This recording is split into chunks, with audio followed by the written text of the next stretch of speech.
Hello everyone. I know you use this video to fall asleep, so before that, like the video and subscribe to the channel. Also, where are you from? And what time are you watching? Now get comfortable and relax. I heard about the old house from a friend who knew I needed a quieter place. He said it was isolated with a decent patch of land and a solid structure. I expected a normal country home, maybe some dust and creaky floors. But on my first day, I saw that scarecrow leaning against the porch. I didn't like the way it slumped there, half hidden by shadows. Its clothes looked torn and the wide hat covered most of its straw face. I tried to brush off the uneasy feeling and told myself it was just a regular scarecrow. It didn't feel regular though. I drove up in my pickup that afternoon. The sun sat low, and the front yard felt strange. There was a slight chill in the air, even though the day had been warm. I parked by the side of the house and stretched my legs. The place was small, with a wraparound porch that needed fresh paint. The steps creaked, and the floorboards looked scratched in spots. Weeds grew along the edges. The roof seemed okay at least. I grabbed a couple of boxes from the truck and carried them inside. I glanced over at the scarecrow. It was slumped against the railing, one arm partly raised. The fabric on that sleeve was ripped, and the straw poked through. A big hat drooped down, hiding most of its features. Only a bit of straw poked out from the brim. I tried not to stare. I told myself it was just an old decoration the previous owner left behind. Inside the house, I set down the boxes and looked around.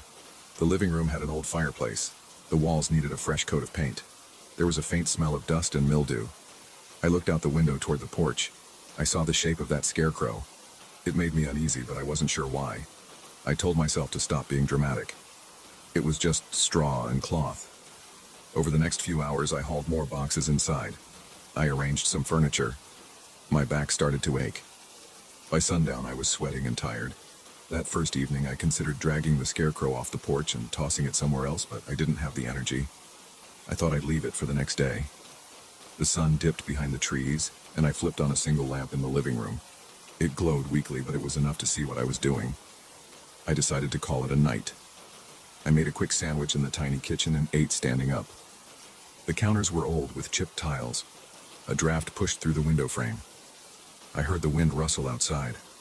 When I flicked off the lights and headed for the bedroom, I felt a weird sense of being watched. The front door had a small window, but I'd covered it with an old curtain for the night. Still, I couldn't shake the idea that something waited on the other side. I got to bed around 11. The room was dim, lit only by a moonbeam cutting through the thin curtains. I listened to my own breathing. My mattress lay on the floor since I hadn't set up a bed frame yet. The walls felt closer in the dark. I tried to ignore every squeak and tap in the house. It was an old place, bound to make sounds. Then I heard something on the porch. It sounded like a soft scrape, as if a light object dragged across wood. I tried to tell myself it was the wind, but I got up quietly and approached the bedroom window. I pulled the curtain aside a little and looked out. The porch was partially visible from there, but I couldn't see the scarecrow. My heart pounded in my chest. I stared for a while, waiting for movement. Eventually, I gave up and tried to sleep. I woke up at dawn feeling stiff. I rubbed my eyes and got dressed in jeans and a shirt. I went out to the porch. My heart skipped when I saw the scarecrow. It was still leaning there, but it looked angled differently, as though it had been shifted. I guessed maybe the wind had pushed it. Then I noticed something on the third step down. A small bird lay there dead. Another one sat 2 steps below it. Both looked untouched except for some bent feathers. No sign of blood or anything else. It was almost like they'd been placed there. My stomach tightened. I went down the steps, carefully stepping around the birds. The morning air felt cold on my face. I didn't see any footprints or signs of an animal. I grabbed a shovel from the shed and buried the little birds near a patch of dirt out back. I didn't like seeing them. I didn't want them on my porch. Then I went around to the truck and began unloading more stuff. By mid-morning, I decided to do something about that scarecrow. I walked up to it and tried to move it. The straw arm was stiff, and the whole thing felt heavier than I expected. I noticed the clothes were tied tightly to a wooden frame beneath. The cloth smelled musty. The big hat flopped over, and I glimpsed a rough burlap face. No real features, just 2 sewn-up slits and a stitched-up mouth. The workmanship looked old. The straw on the body was yellowed and dry, like it had sat out in the sun for years. I carried it into the backyard, planning to prop it against the fence. Something about it made me uneasy, like I was carrying something I shouldn't. I dropped it near a low spot in the yard. I said out loud, "Stay there," as a dumb joke to calm my nerves. Then I went back to the house. As I walked onto the porch, I noticed faint scratches on the floorboards. They formed half circles, like something had been dragged. It matched the pattern of the scarecrow's frame. That didn't make sense. I had never dragged it across the porch. I picked it up and moved it in my arms. So why those marks? I shook the feeling off and spent the rest of the day cleaning inside. I hammered a few loose floorboards. I wiped dust off the windows and set up my kitchen table. Time passed quickly. By evening, I realized the sun was going down again. The house felt quiet. I cooked myself a small meal of eggs and toast and ate in silence. I tried to distract myself by playing music on my phone, but my mind drifted to the scarecrow outside. I double-checked the back door and made sure it was locked. I peeked through the window. The yard was dim with just a bit of moonlight. I could see the dark outline of the scarecrow near the fence. I felt a chill down my arms. I turned away and headed to my bedroom. That night, sleep came slowly. About an hour in, I thought I heard a sound, a faint scraping like the night before. My throat felt tight. I was wide awake, staring at the ceiling. I decided I had to check. I left the bedroom and grabbed a flashlight from the table. My bare feet made the floor squeak. The living room was pitch black except for a distant glow from outside. I stood at the front door listening. Then I heard a dull thump. It came from the porch. I opened the door a crack and shone the flashlight. I expected to see an animal or maybe the wind rocking something against the railing. Instead, I saw the scarecrow slouched against the door. The wooden frame pressed against the porch boards. The arm with the torn sleeve was half raised, like it was pushing on the door. My heart pounded so hard I thought I'd pass out. I flashed the light on its face. The hat had slipped back a bit, revealing the burlap cloth. I swear it looked like the stitched mouth was parted, but maybe that was the angle of the fabric. I wanted to slam the door and lock it, but I forced myself to step outside. My breathing was shaky. I grabbed the scarecrow by the arm and dragged it off the porch. I pulled it around the side of the house near the trash bins. I didn't know what else to do. I didn't want to leave it out front. Once I let go, it sort of toppled forward, landing with a muffled thud on the ground. The hat fell off. I picked it up and placed it back on the head, feeling a weird urge to keep it covered. Then I hurried inside, locked the door, and tried to calm myself. I slept badly for the rest of the night, waking up from every little noise. When I got up in the morning, I went to check on the scarecrow. It wasn't behind the trash bins. My stomach lurched and I checked around the yard. I eventually found it leaning on the fence again, exactly where I left it the first time. I walked closer. The hat was askew. The frame looked scuffed and dirty. I stared at it, trying to see if maybe someone had come onto my property to prank me. There were no footprints except my own. I felt paranoid and on edge. The next few days passed in a tense routine. I tried to focus on repairs and ignored the scarecrow as much as possible. In the mornings, I often found new scratches on the porch boards. Sometimes I found small dead birds on the steps. I still didn't hear any violent noises at night, just occasional scraping or tapping. Each time I'd discover the scarecrow closer to the house. I'd move it away, then find it back again. I tried tying it to a post. It ended up on the porch anyway. By the end of the week, I was exhausted. My nerves were shot and I started second-guessing everything. Maybe I was losing it, or maybe there was some weird trick going on. One evening I decided to stay up all night and watch from the window. Around 2 a.m., I sat in the living room with the lights off. The darkness felt oppressive. I used a small flashlight just to see my watch. At about 2:30, I heard the porch steps creak. My heart pounded. I inched over to the window. The moonlight was faint, but I saw a shape move up the steps. It was the scarecrow. It looked like it was half standing, half lurching. The wooden frame squeaked. Its arm reached out in slow jerks. Each step caused a dull thud on the boards. I froze in place. I wanted to rush out, but fear locked my legs. I heard the doorknob rattle. There was a light scrape, then silence. Eventually, I heard a soft dragging sound, like the thing was moving away. I waited a long time before I dared to peek out again. By then, the porch was empty. I saw fresh scratches near the door in the morning. I realized I couldn't live like this. I decided I had to remove that scarecrow for good. I checked the barn that came with the property. I found an old fire pit outside near some stacked bricks. I lugged the scarecrow there that afternoon. My hands trembled as I piled wood around it. I tried to light it, but the wood was a bit damp, so it took a while. The flame finally caught and I stood back. Smoke rose around the scarecrow's frame. The burlap face blackened. The straw crackled and the cloth burned. The smell was pungent. I felt sweat bead on my forehead, even though the fire wasn't huge. I waited until the flames died down. Only scraps of wood and bits of ash remained. For a moment, I felt relief. I tossed water on the embers and turned to go back inside. My nerves were still jangled, but I hoped I'd broken whatever hold that thing had on the house. That evening, I ate dinner without feeling the usual tension. I locked the doors out of habit, but I felt more confident. I turned in early and slept pretty well. The next morning, I woke up to the sound of something brushing against the side of the house. I jumped out of bed and went to the window. At first, I saw nothing. The yard looked normal. Then I went to the kitchen and checked the back window. I saw straw scattered in the yard. A charred wooden stick lay near the fence, blackened at one end. I felt a chill. It looked like part of the scarecrow's frame. I slid the window open. A breeze stirred the straw. It moved in small clumps like it wasn't quite settled. I walked outside, keeping my eyes on the scattered remains. My pulse pounded. I thought I smelled old smoke and musty fabric. I felt like something still lingered. I checked the porch, and sure enough, there were new scratches, deep ones. They led all the way to the door. I noticed 2 small dead birds on the top step again. I backed away, my throat tight.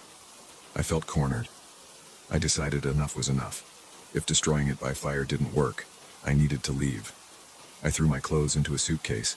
I grabbed my important papers, my laptop, and whatever else I could fit in the truck. I locked the doors out of habit, even though I doubted that would help. I jumped in the driver's seat, started the engine, and took off. My heart was racing so fast I felt lightheaded. I didn't care if I lost money on that house. I wanted to be as far away from there as possible. I drove down the dirt road, glancing in the rearview mirror. The house shrank behind me, the porch barely visible. I caught a glimpse of something near the railing, like a shape with a wide hat. Then the turn in the road blocked my view. I kept driving. I forced my eyes on the road, ignoring the knot in my gut. I refused to slow down until I reached the main highway. I don't know who put that scarecrow there or why it seemed to move on its own. I only know it didn't want me in that house. Maybe it was some old curse or some twisted piece of local folklore. I'm not going back to find out. I left that place behind, along with the birds on the steps and the dragging sounds at night. Even now, I feel a chill when I think of it. I don't care if I never see a scarecrow again in my life. I'd rather forget the way its wooden arms scraped the boards, the way it always found its way back to the porch, and the cold dread that took over whenever I saw it propped there. That place is someone else's problem now. I'm done.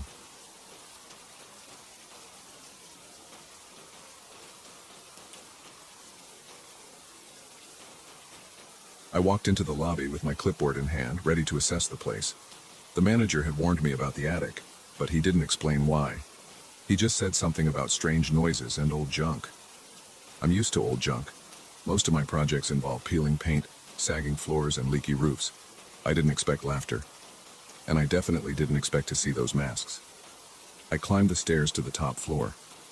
The railing felt shaky under my palm, and the air smelled like stale mothballs. There were patches of water damage on the walls, and the paint had bubbled in a few spots. Whenever I see that, I note it down. I need to check the insulation, maybe the gutters, find the cause of the leaks. Simple enough, I thought. I just had to get a clear idea of the structural problem so I could give the manager a detailed plan. At the end of the hallway, I found a narrow door marked storage. Behind it, a set of wooden steps led up to the attic. The steps creaked under my weight, each one a sharp groan that reminded me of an old rocking chair. The higher I went, the darker it got. I could feel the dust on my face. My eyes burned and I tried not to sneeze. The overhead bulb flickered, but it was enough to see the wooden rafters crossing above. When I reached the attic, I paused at the top step and scanned the space. It looked large, with low slanting ceilings. Stacks of boxes lined the walls, and old furniture was scattered around. A faint smell of rotted fabric and damp cardboard drifted in the air. My boots crunched on something that felt like dead insects, maybe old beetle shells or bits of plaster. There was a single window at the far end. It looked grimy, letting in a weak beam of light that fell across the floor. I took a few steps forward and heard a scraping sound in the corner. My heart sped up. I've dealt with rats before, but that didn't sound like a rat. It sounded bigger or maybe just heavier. I shone my flashlight toward the noise, but nothing moved. I exhaled and checked my watch. I wanted to get this over with quickly. I started my inspection. I looked at the rafters, checked for any obvious cracks, and examined the inside of the roof. The crossbeam seemed sturdy enough, but I spotted signs of mildew, so I made a note on my clipboard. Then I heard a laugh. It sounded like someone choking. It wasn't deep. It was high-pitched in a weird, scratchy way. It lasted for about 2 seconds, then stopped abruptly. I froze and listened. Nothing else.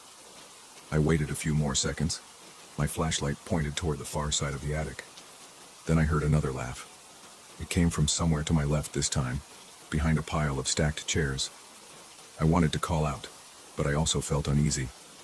If there was a trespasser, I needed to handle it calmly. So I took one step at a time toward the chairs. My pulse felt strong in my ears.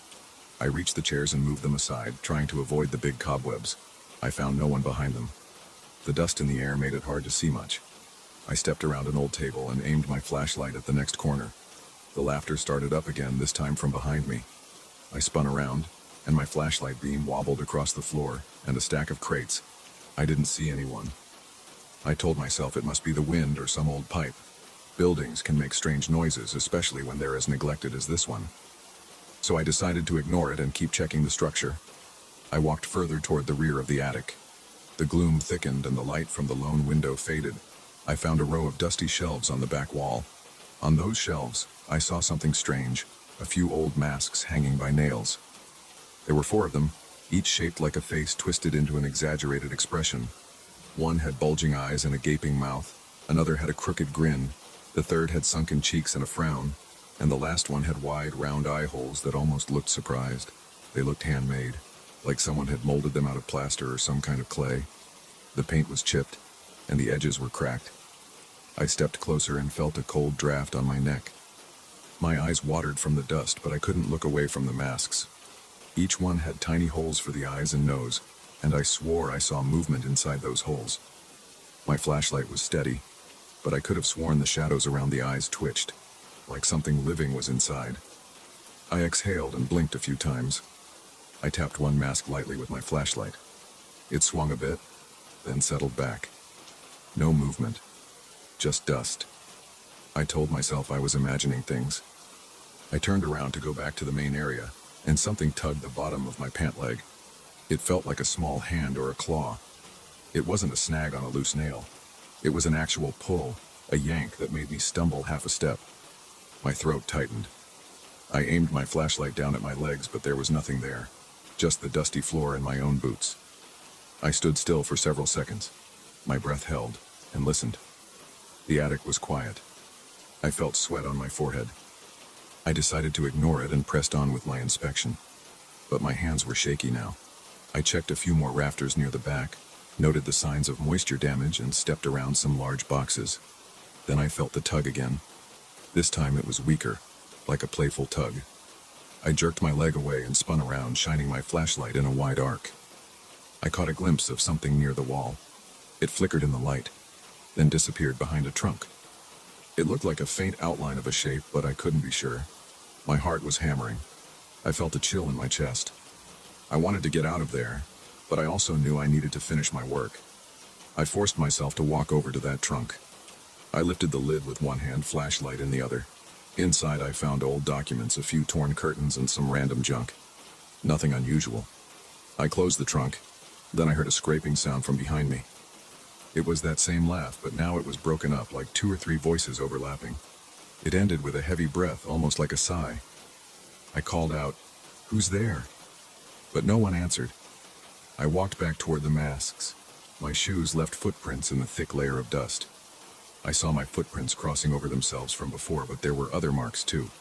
They looked like small streaks or lines where the dust had been pushed aside. I crouched down and touched one mark with my fingertip. It didn't feel like an animal track. It felt like something dragged a tiny object through the dust, making a narrow trail. I stood up again, swallowing hard. That's when I noticed that the masks had shifted. Earlier, they hung in a neat row, each one spaced evenly apart. Now 2 of them were closer together, like they had been moved. I looked around for anything that could have knocked them, but there was nothing near the shelf. I tried to tell myself I was mistaken, that maybe I misread the spacing, but I knew something was off. A sudden dull thud echoed from across the attic. I pointed my flashlight toward the noise. A stack of boxes toppled over, scattering old newspapers on the floor.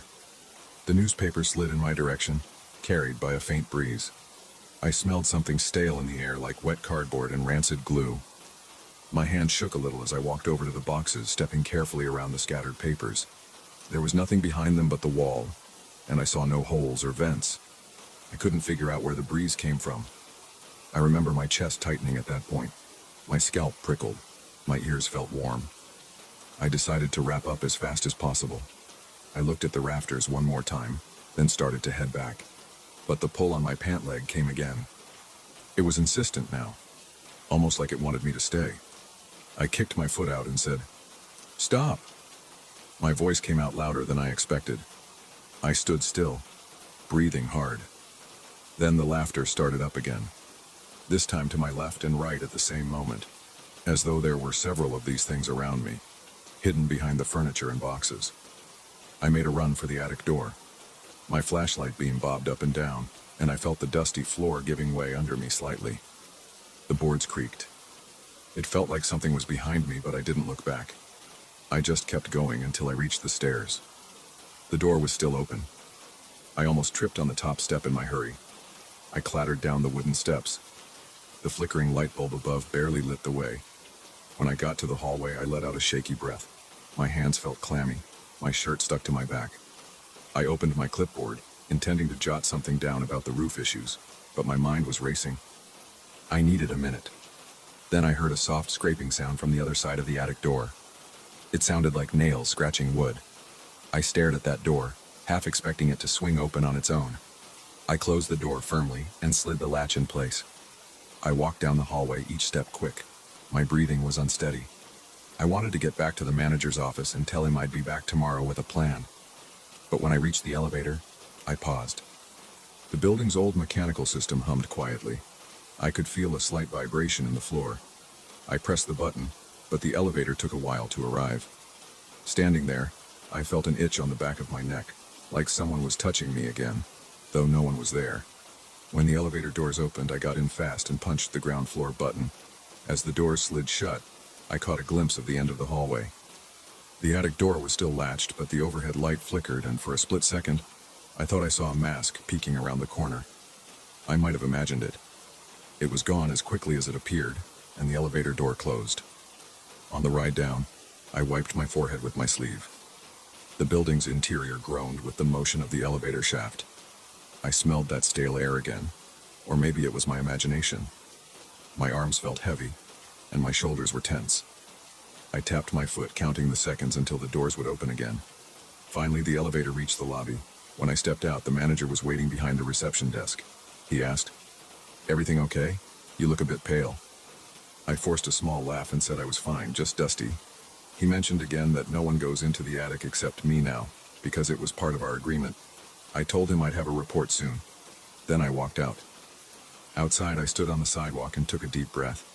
The late afternoon sun felt warm on my face. The traffic on the street was steady, and a few pedestrians passed by. Nobody paid attention to me. I tried to shove the memory of the laughter out of my head. I told myself it was just a strange echo in an old building. But I kept picturing those masks, especially the one with the gaping mouth. It gave me the impression that it was always watching. That night, I sat at my dining table with the building's blueprint spread out. I marked areas that needed reinforcement, took note of the places where moisture damage was worst, and wrote down the approximate costs for repairs. My pen felt slippery in my hand. I got up a few times to pour a glass of water, just trying to shake off that nervous feeling. Every time I closed my eyes, I saw the shapes in the attic or imagined that tug on my pants. I decided to visit the site again the next day, but only in the morning. I wanted more sunlight up there. The manager gave me an extra key so I could enter the building on my own schedule. I arrived at about 10 in the morning. The place was quieter than before, with only a couple of workers around removing debris from the lower floors. I nodded to them and headed upstairs again. This time, the hallway leading to the attic felt slightly less intimidating. But when I approached the attic door, I noticed the latch was undone. I'd locked it the day before. I pushed the door open and climbed the steps carefully. The overhead bulb still flickered. The attic looked the same, except I saw fresh footprints in the dust. My footprints from yesterday and a few sets of smudges I didn't recognize. I stood at the top of the stairs, flashlight in hand again, and listened. No laughter, no dragging sounds, but the air felt heavy. I walked to the back wall where the masks had been. I counted 4 nails. 3 masks were hanging there. The 4th was gone. My stomach sank. I scanned the floor for any sign of it. Nothing. I stepped around the shelves, crouched, checked behind some boxes. Nothing. I decided I'd seen enough. I walked back to the stairs, determined to finish my final notes on the structure from below. As I started down, the overhead bulb flickered again, and I thought I caught a glimpse of movement near the window. I paused for a second. The sunlight through the dirty glass highlighted the dust motes in the air.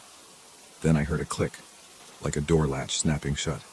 I spun around and the attic door behind me was still open, but something up there felt different. I finished going down the steps. I left the attic door open, not caring if anyone complained.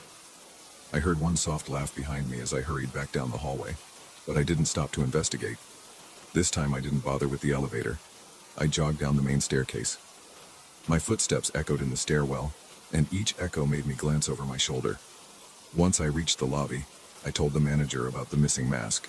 He looked confused and said he'd never seen any masks up there. I told him I needed to finalize my plan from the ground floor, and he shrugged. I spent the rest of the day checking the lower levels, trying to keep my mind off the attic. But I knew I'd have to go back at some point. Something was up there. I didn't know if it was several people messing around or something else. I only knew it didn't want me disturbing its space. Later that evening, I gathered my notes in the manager's office. He asked me how soon I could start the actual renovation. I told him I needed a couple of days to finalize the attic's details. He nodded. I could see he was curious, but he didn't push. I stepped outside into the cool air and locked the main door behind me with the key he'd given me. When I looked up, I could see the row of attic windows. One of them was the dusty one I'd peered through earlier. For a second, I thought I saw a shape behind the glass, maybe a face, but it was too quick to be sure. I felt a chill in my arms. I stood on the sidewalk again, just like the day before. Cars passed by, honking, and a group of office workers walked past, chatting about something trivial. I stuffed the key in my jacket pocket and headed to my car. As I opened the door, I felt that same sense of unease, like something was behind me, watching me. I glanced over my shoulder. Nothing, but I caught a reflection in the car window. My own face, pale and tense. I got in, started the engine, and told myself I'd handle the attic carefully. I decided I might bring someone else next time, maybe one of the work crew. I needed to keep it professional. I couldn't run away from a job because of strange noises and odd masks. But the thought of going back up there made my stomach knot. I drove away, trying not to look in the rearview mirror too often. I planned to spend the evening reviewing my notes, triple-checking the blueprint. But I knew I couldn't ignore the attic. There was more going on up there than just old junk. And the missing mask bothered me. Something had taken it. Something that tugged on my pants, laughed in raspy voices, and left streaks in the dust. I gripped the steering wheel tighter and told myself I'd figure it out. I had no choice.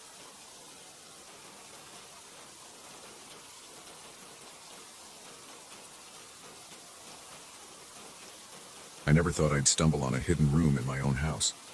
I had bought this place 2 years ago. It was old, and parts of it felt neglected. The roof leaked sometimes, and the basement walls showed signs of water damage. Nothing too serious, but enough to make me realize I needed to invest in a decent renovation. My plan was simple: tear down a few walls, update the wiring, and get rid of some moldy insulation. I hired a contractor, and we started the work. On the second week, I decided to handle the basement myself. That's where everything changed. I was removing some loose tiles near the old utility closet. There was a gap in the wall about the size of my hand. At first, I thought it was just poor construction. Then I noticed something behind it. A hollow space. I grabbed a flashlight and pointed it through the gap. I saw red bricks in the distance, forming a narrow corridor. My heart raced. I felt a sudden chill, even though it was mid-afternoon and the basement was usually warm from the furnace. I knocked on the outer wall and it sounded different, like there was a room back there. My contractor told me this place had no records of any additional rooms. But that night I couldn't stop thinking about that gap. I wanted to see what was behind it. I got a hammer and a chisel the next morning, told the contractor I needed some private time to check something, and I started widening the hole. Dust flew everywhere. My throat burned from the old debris. Every time I struck the wall, I heard echoes behind it like a faint thud repeating itself. After an hour, I opened a space big enough to step through. I shone my flashlight in, and I saw a narrow passage leading to what looked like a small chamber. I crawled through carefully. The flashlight shook in my hand, and I kept telling myself not to panic. The chamber was about 10 feet by 10 feet with low ceilings. The walls were made of exposed brick. There were marks on the bricks. At first I thought it was graffiti or some old worker's signature. When I got closer, I realized these were carvings, geometric shapes, interlaced patterns, and words that made no sense to me. They were in a script I had never seen. Some looked like triangles stacked on top of each other. Others looked like lines twisting around small circles. The words had harsh angles, with lines crossing back and forth. I ran my fingers over one symbol. It felt rough and uneven. My skin prickled, and I felt a small jolt like static electricity. I took pictures with my phone. I wanted to study them later. Then I noticed a strange smell. It was musty, like damp earth. But there was another layer to it, almost metallic. I checked the floor. It was concrete, stained in several spots, but I couldn't tell if it was water damage or something else. The ceiling had wooden beams that looked older than the rest of the house's structure. That alone was strange. My house wasn't that old, but this secret room felt like it belonged to another era. I decided to leave the room alone for the rest of the day. I sealed it up with a piece of plywood so dust wouldn't spread. When I went upstairs, I noticed that my hands were shaking. I couldn't focus on anything else. During dinner, I kept replaying the images of those symbols. I tried to rationalize it. Maybe this was some kind of old wine cellar or storage space. But then, why carve all those strange marks? That night, I heard a loud bang around 2 a.m. I jumped out of bed. My heart pounded. I listened for another sound, but all I heard was the hum of the refrigerator downstairs. I couldn't fall back asleep for an hour. I kept feeling an uneasy tightness in my chest, like I was expecting something bad to happen. The next morning, I sent the contractor to work on the upper floor so I could have the basement to myself again. I wanted to do some online research. I sat on a folding chair near the hidden room entrance with my laptop on my knees. I tried looking up geometric symbols and unknown scripts. Most of it led me to random websites about ancient alphabets or occult practices. Nothing matched the carvings exactly. But I found a forum where people shared photos of weird markings found in old buildings. I posted one of my pictures. Within an hour, I got a reply from someone who claimed these symbols were part of an old Hermetic tradition. They didn't give me much detail, just said it was dangerous stuff, and that I should leave it alone. I laughed a little, but part of me felt uneasy reading that. While I was replying to comments, I heard a door slam upstairs. I froze. The contractor was supposed to be in the other room painting. There was no reason for a door to slam like that. I went upstairs and the contractor asked if I had closed any door. I said no. He shrugged, said maybe it was a draft. But there was no breeze outside. It was a warm and still day. Back downstairs, I tried reading more about poltergeist activity, out of curiosity. Most sites said that if you believe in it, you start noticing every little noise. I tried to stay rational. Still, I felt unsettled. I grabbed my flashlight and went back into the secret room. I wanted to see if I missed anything. The air felt heavier this time, like there was less oxygen. I saw the carvings again, and I swear they looked slightly different. One of the symbols seemed deeper, like someone had carved it more since yesterday. I touched it and it felt fresh, like the edges were sharper than before. My stomach tightened. I backed away and nearly tripped over some loose brick on the floor. I went upstairs and decided to take a break. I watched some TV, tried to focus on a cooking show, but I couldn't keep my mind off the secret room. After a while, I realized the contractor had left for lunch. The house felt too quiet. Then I heard a scratching sound near the basement steps, like nails dragging on wood. My palms got sweaty. I stood up, walked to the top of the basement stairs, and listened. Silence. I flipped on the basement light. The scratching stopped. I stared down, waiting to see if anything moved. The stairs were empty. I turned off the light, but as soon as I did, the scratching resumed. I flipped the light back on and it stopped again. My breathing got faster. I felt my pulse throbbing in my neck. I took a few steps down, feeling the wood creak under my feet. The scratching got louder. It sounded like it was coming from inside the wall. I pushed on the drywall, but it was solid. I felt a strange vibration in my fingertips, like a faint buzz. It faded after a few seconds. Then everything was quiet. I went back up, sat on the couch, and rubbed my hands on my jeans, trying to calm down. Over the next few days, odd things kept happening. The contractor reported that the windows rattled in the living room whenever he stepped away. I heard faint voices in the hallway, but when I checked, no one was there. I woke up a few nights covered in sweat, certain I had heard someone breathing beside me, but I was alone. My laptop started acting up whenever I researched the symbols, glitching or freezing, as if something was trying to stop me from learning more. Eventually, I downloaded some old texts from obscure corners of the internet. I found references to curses and seals, to ancient rites meant to lock away entities. A lot of it sounded like paranoid rambling, but the pictures they included showed symbols similar to what I had in that room. I felt a mix of excitement and fear. On one hand, I wanted to decipher everything. On the other, I worried I might trigger something beyond my control. I printed out a few pages, took them down to the chamber, and compared them with the carvings. Some lines seemed to match. The shapes lined up with certain geometric patterns I saw in the texts. That's when I noticed that the faint light from my flashlight made the carvings appear to shift.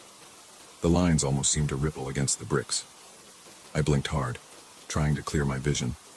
But every time I moved the flashlight, the shapes wavered. I felt my scalp tighten and my mouth went dry. I held the beam in one spot. I could have sworn the markings were changing positions, like they were sliding around on the wall. I backed out slowly. My knees felt weak, and I had to lean on the wall to steady myself. I wanted to lock that room up and never go back, but curiosity kept gnawing at me. That evening, the contractor told me he was almost done with the rest of the house. He asked if I wanted him to seal up that basement closet. I lied and said I was planning to turn it into a storage area, so he didn't need to worry about it. In truth, I didn't want him to see what was going on.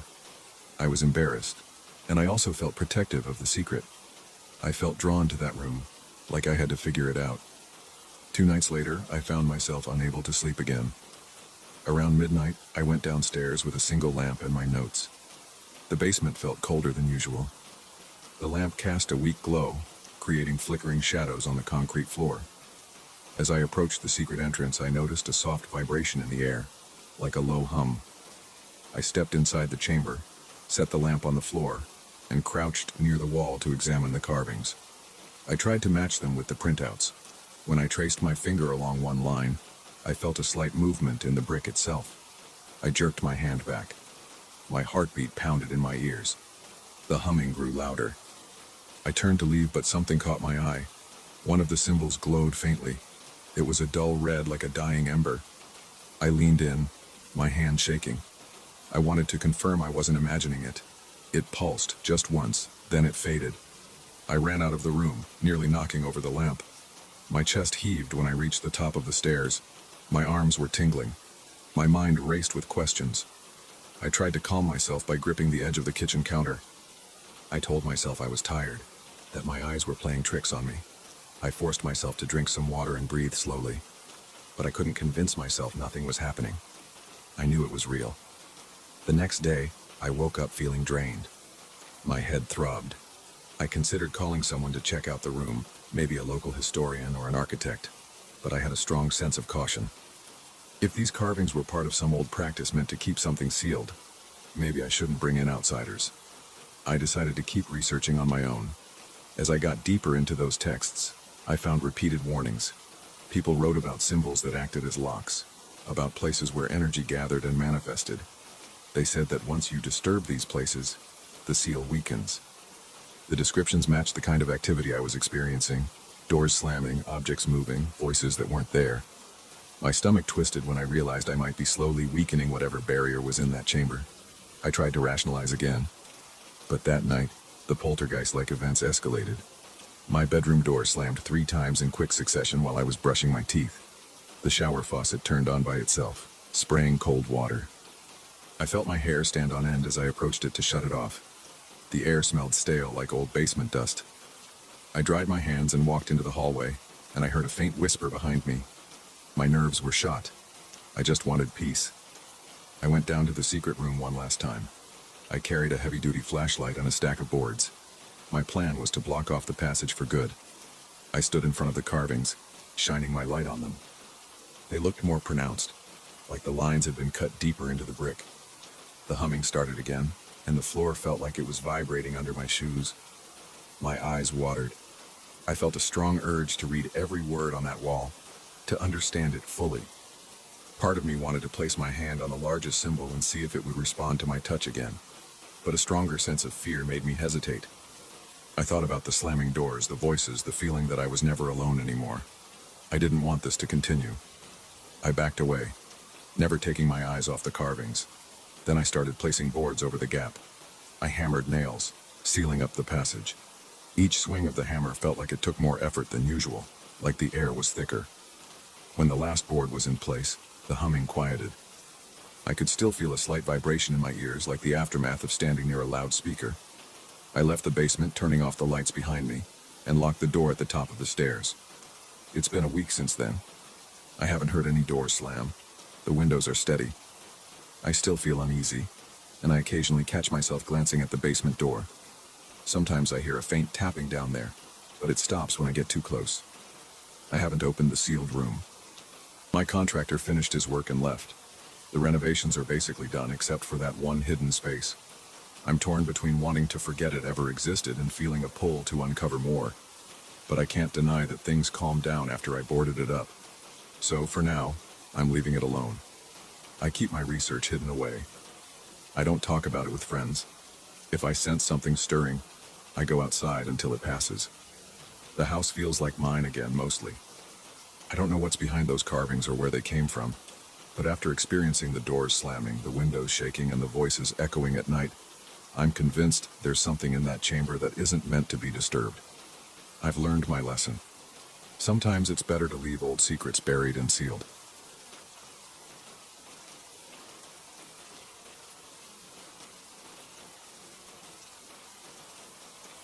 I wasn't expecting anything strange when I unlocked my door after 2 weeks out of town. I figured I'd walk in, drop my bags, and crash on my couch. But as soon as I flipped on the living room light, I saw these faint wet outlines on my wall. They looked like someone had pressed a body against the paint. I stood there staring because it didn't make any sense. It wasn't a spill, and it wasn't water from a leak.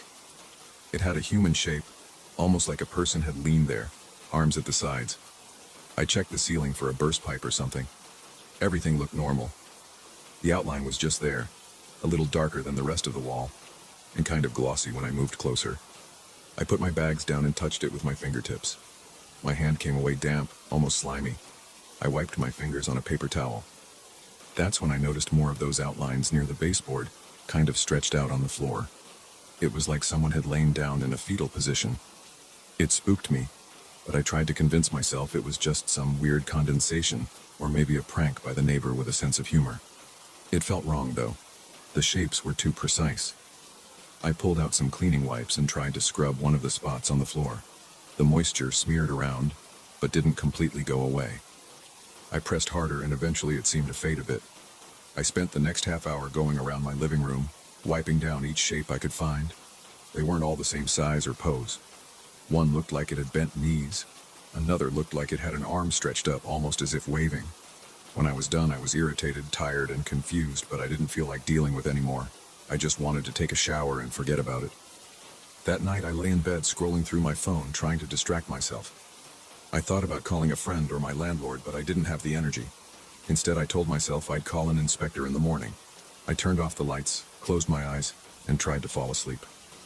Around midnight, I started hearing soft dripping sounds. At first, I thought it was a faucet in the kitchen. Then I realized it was more like random droplets hitting the floor in different parts of the apartment. It wasn't steady. Sometimes I heard it near my closet door, then near the bathroom, then somewhere in the living room. I rolled onto my side, hoping it would stop, but it didn't. I got up, turned on the lights, and walked around the apartment. I checked my sink. It was dry. Toilet wasn't running. Shower wasn't leaking. The sound seemed to move, and I couldn't figure out where it came from. Then I looked at the hallway wall. Another shape was there, about the size of a full-grown person. It glistened under the overhead light. I put my hand on it. Wet, cold, and a little sticky. It was too late to call anyone, and I felt my stomach tighten. I grabbed more wipes and tried to clean it. My arms started shaking from the effort. I was annoyed, but I was also getting nervous. Why did it keep showing up? I managed to sleep a few hours, but I felt drained the next morning. I walked to my kitchen and saw fresh stains along the counter. They looked like handprints, maybe 4 or 5, scattered around the edge where you'd place your palms if you were leaning forward. I checked my own hands, thinking I might have somehow caused that in the middle of the night. My hands were dry. The prints were larger than my hands. They also had a faint shimmer, and they left a slimy residue when I ran a paper towel over them. I called my landlord around 9 in the morning. I tried to keep calm. I told him I was dealing with these wet stains that looked like body outlines, and he sounded skeptical. He said maybe there was a humidity problem or mold. He told me to open my windows, let some air flow, and see if it dried out. He also mentioned he'd try to schedule a maintenance guy, but he wasn't sure when. I hung up feeling annoyed, but I opened my windows and hoped it would help. I spent the rest of the day poking around the apartment, looking for hidden leaks. I pulled my fridge away from the wall, checked behind the washing machine, opened the bathroom cabinet. Everything looked normal. No puddles, no cracked pipes. The only thing I found was more of those silhouettes. They showed up in random spots. Sometimes they looked like someone was in mid-step, as if frozen in a dance move. In one corner, it looked like 2 figures overlapping, like they were wrestling or maybe hugging. I tried to keep calm, but every new shape made my chest feel tight. Cleaning them became a routine for me over the next couple of days. I would wake up, check the walls and floor, wipe down anything that appeared, and then go about my day. I started to notice these shapes forming faster, sometimes while I was in another room. I'd hear a faint wet squelch or maybe a soft hiss, and I'd rush to see a brand new shape on a wall that was clean minutes ago. I couldn't figure out how it was happening. It was like something was moving through the apartment, leaving these outlines behind. 3 nights in, I was watching TV with all the lights on. I had this feeling of being watched, which made no sense because the apartment was empty. I heard a shuffle near my doorway, and I snapped my head around. For a split second, I saw a shape in the dark. It looked like a pale figure about my height with dark, shiny eyes. Then it was gone. I thought maybe I was hallucinating, but I checked the floor near the door and found a fresh, wet silhouette. It had the shape of someone standing with an arm raised, like they were about to knock on a door. My heart started pounding. I stood there, feeling my pulse throbbing in my temples, and I just stared at that outline. It felt like I was losing my mind. I grabbed my phone, ready to call the landlord again or maybe a friend, but I hesitated. What would I say? That I was seeing these wet ghosts? No one would believe me. I decided to keep it together for a bit longer. I wiped up the new shape and put a folded towel against the spot, hoping to dry it out more. I crawled into bed and tried to sleep with the lights on, but every time I closed my eyes, I thought I heard faint footsteps. My arms and legs felt tense. My scalp prickled. I lay there with my eyes wide open, waiting for something else to happen. A couple more days passed. Every time I wiped down a shape, a new one appeared somewhere else. They were getting larger. Some reached almost from floor to ceiling. Others were smaller, like a crouched person ready to leap. The positions reminded me of some kind of strange dance or maybe a series of fight moves. I tried to stay away from the apartment as much as possible. I went to work early. I stayed out late. But eventually, I had to come back. One evening I was in the kitchen, washing dishes, when I felt something cold brush against my shoulder. I froze. The feeling was like a damp hand trying to grip me. I whipped around and saw nothing. But on the floor, right where I had been standing, there was a fresh outline that looked like a pair of hands, angled as if reaching up. My heart pounded so hard I felt it in my throat. I staggered back, grabbed the dish towel, and started wiping. The shape clung to the floor, and it took me a few minutes to get it to fade. That night, I tried to fall asleep with headphones on, hoping to block out any weird noises. I dozed off for maybe an hour. Then I jolted awake with a heavy pressure on my chest. It felt cold and sticky, like a wet blanket pressing down. I tried to sit up, but I felt something grip my forearms. I gasped. I couldn't see it clearly, but I sensed a shape leaning over me, and I felt warm breath on my cheek. My heart was racing, and I strained to lift my arms. Then the pressure lifted, and I scrambled to turn on the bedside lamp. My sheets had wet marks on them, shaped like 2 hands and a chest. My own chest felt damp, and I wiped at my t-shirt, which had a slimy residue. I was done pretending this was normal. I called a friend, told him I had a serious problem in my apartment, and asked if I could stay with him for a few nights. He said yes, but I still had a few hours before I could leave. So I tried to gather some essentials. I took a duffel bag out of my closet and started shoving clothes in. As I stuffed a pair of jeans inside, I heard this low, moist sound behind me. I looked over my shoulder and saw a wavering figure in the mirror. It was like a faint silhouette, almost translucent, with droplets rolling off its surface. Its face had no clear features, but I sensed it was smiling, or maybe sneering. My breath caught in my throat, and I felt a wave of nausea. I snapped my head around, but when I looked behind me, there was nothing. The mirror was smeared with water, though. 2 faint handprints were on the glass. I slammed the closet door shut, zipped the bag, and left the bedroom. The living room lights flickered. I looked at the wall near the sofa and saw 3 or 4 outlines forming at once.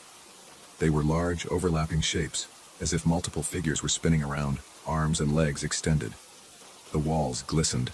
It made my stomach turn. I rushed out of the apartment. I spent that night at my friend's place. I told him I had some kind of water issue, and he gave me a funny look, but he didn't push for details. The next morning, I grabbed a guy from a local cleaning service. I paid him extra to come immediately. We went back to my apartment together. I told him I had weird stains that wouldn't go away. He was polite enough not to ask too many questions, but the moment he walked in, he saw the outlines on the walls, floors, and even on the ceiling in some spots. He tried cleaning solutions, steam cleaning, everything he had. The outlines faded a bit, but they started reappearing within minutes. He stared at them, confused, and then gave me a shrug. I paid him anyway and told him I appreciated his help. I called a different inspector recommended by the landlord. He spent an hour checking for leaks, mold, and anything else that could cause moisture. He told me there was no sign of any structural damage or water infiltration. He said everything was dry behind the walls. He had no explanation for the stains. He just shook his head and left. At that point, I was exhausted. I hadn't had a good night's sleep in days, and I felt like the apartment was suffocating me. Every time I sat down, I felt something watching. Every time I stood up, I heard that wet sound behind me. I saw shapes out of the corner of my eye. They were never solid enough to track, but I felt them. Sometimes I caught a glimpse of an arm or a torso. Occasionally, I heard what sounded like a ragged breath, and I felt cold spots on my skin. It kept getting worse. The silhouettes got more elaborate. Some had their arms raised, fingers splayed like they were reaching for me. Others looked like they were halfway through a step, as if dancing or striking a pose. A few times I saw them gliding across the wall in real time. They appeared and disappeared in seconds. It wasn't just a stain anymore. It was movement. I didn't bother wiping them down every time. It felt pointless. I kept telling myself I should just leave and never come back. But my lease wasn't up and I didn't have the money to break it. So I stuck around hoping for some explanation. One night I felt so worn out that I crawled into bed and refused to open my eyes, no matter what I heard or felt. I felt cold, damp pressure against my back and a subtle tug on my hair. My heart pounded and I clenched my fists.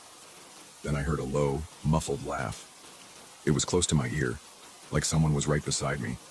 I jumped out of bed and switched on the light. I saw nothing, but the sheets had large, wet impressions again. It looked like someone had been lying behind me, wrapping an arm around my waist. I realized I was dealing with something stuck between worlds. I didn't need a priest or an exorcist. I needed a way to force it out of my space. I couldn't think clearly, though. I had no clue how to handle something like this. All I could do was survive each day, wipe down whatever I could, and hope it would stop on its own. The next day I tried burning some strong-smelling incense I got from a local shop. I figured the smoke might do something. I walked around the apartment, letting the smoke fill the rooms. At first I thought I heard scraping sounds on the walls. Then, in the living room, I saw a group of outlines forming a half circle. They were bigger than before. Some were reaching forward, others bending low. I held the incense up, and my hand shook. There was a weird tension in the air, like static electricity. My ears rang and my skin prickled. I backed away and opened the windows, letting the smoke out. The silhouettes stayed. That night I called my friend again and told him the truth as plainly as I could. I said there was something in my apartment, something that left wet outlines and tried to touch me. He asked if I was sure I was okay. I said no. He offered to let me crash at his place until I figured things out. I'm packing up as much as I can right now. I'm looking around and I see them on every wall, some on the floor, a few on the ceiling. They shift positions every time I glance away. I'm not looking for help anymore. I just need to get out. My body feels tense, and my stomach is in knots. My heart beats so hard it hurts. I can't handle sleeping here another night.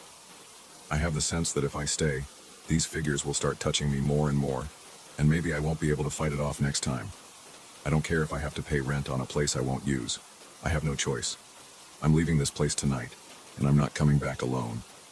If I do come back, I'm bringing people who know what they're doing. Right now, I'm standing by my front door with my duffel bag. I feel that damp, cold presence all around me. My arms are shaking and I feel lightheaded. I keep hearing wet footsteps behind me. The wall near me has 3 separate outlines, all facing me. I can see them glistening under the overhead light. The apartment is full of these shapes, and I sense them watching.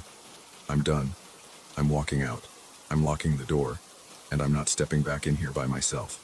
I don't know what this thing is, but it doesn't belong in my life. I just hope it can't follow me.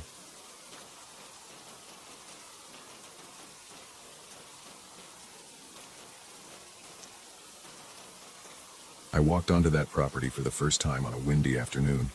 The sky was bright and the sun felt hot on my neck. A lawyer had called me 3 days earlier saying I'd inherited a remote place from a great uncle I barely remembered. When I pulled up to the long gravel driveway, I saw a cluster of stone statues around the front yard. Each statue looked like a person frozen mid-scream or mid-shudder. Their faces had deep grooves, as if someone had chiseled every line of tension into the stone. I remember feeling a tightness in my chest the moment I got out of my car. I glanced around hoping to see something normal, maybe a bird or a cat. I didn't see anything alive near the house. There was only the soft sound of leaves scraping against each other in the wind. I grabbed my suitcase from the trunk and looked at the statues more closely. They were life-sized and spaced a few feet apart. Their arms sometimes reached up, sometimes crossed over their torsos, and in some cases they pointed at nothing. I heard a faint rustle behind me, but when I turned, it was just a branch dropping from a nearby tree. My heart pounded a bit harder than usual. I told myself I was just tired from the drive.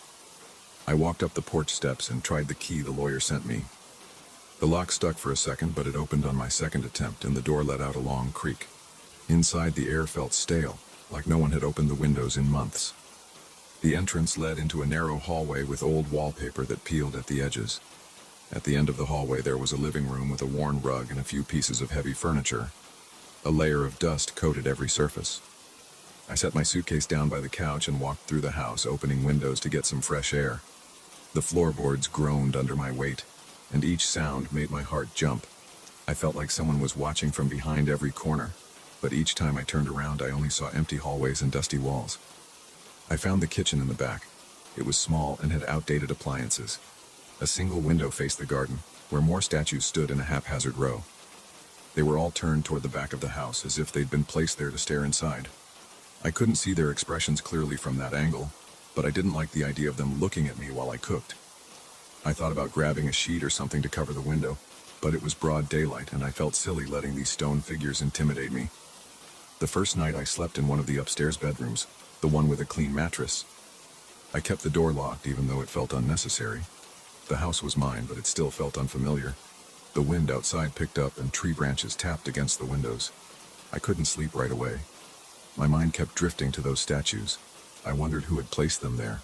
I stared at the ceiling for what felt like hours before I finally dozed off. When I woke up around 3 a.m., I heard a soft shuffling noise from outside. At first I thought it might be an animal in the bushes, but then I realized it sounded more like gravel crunching.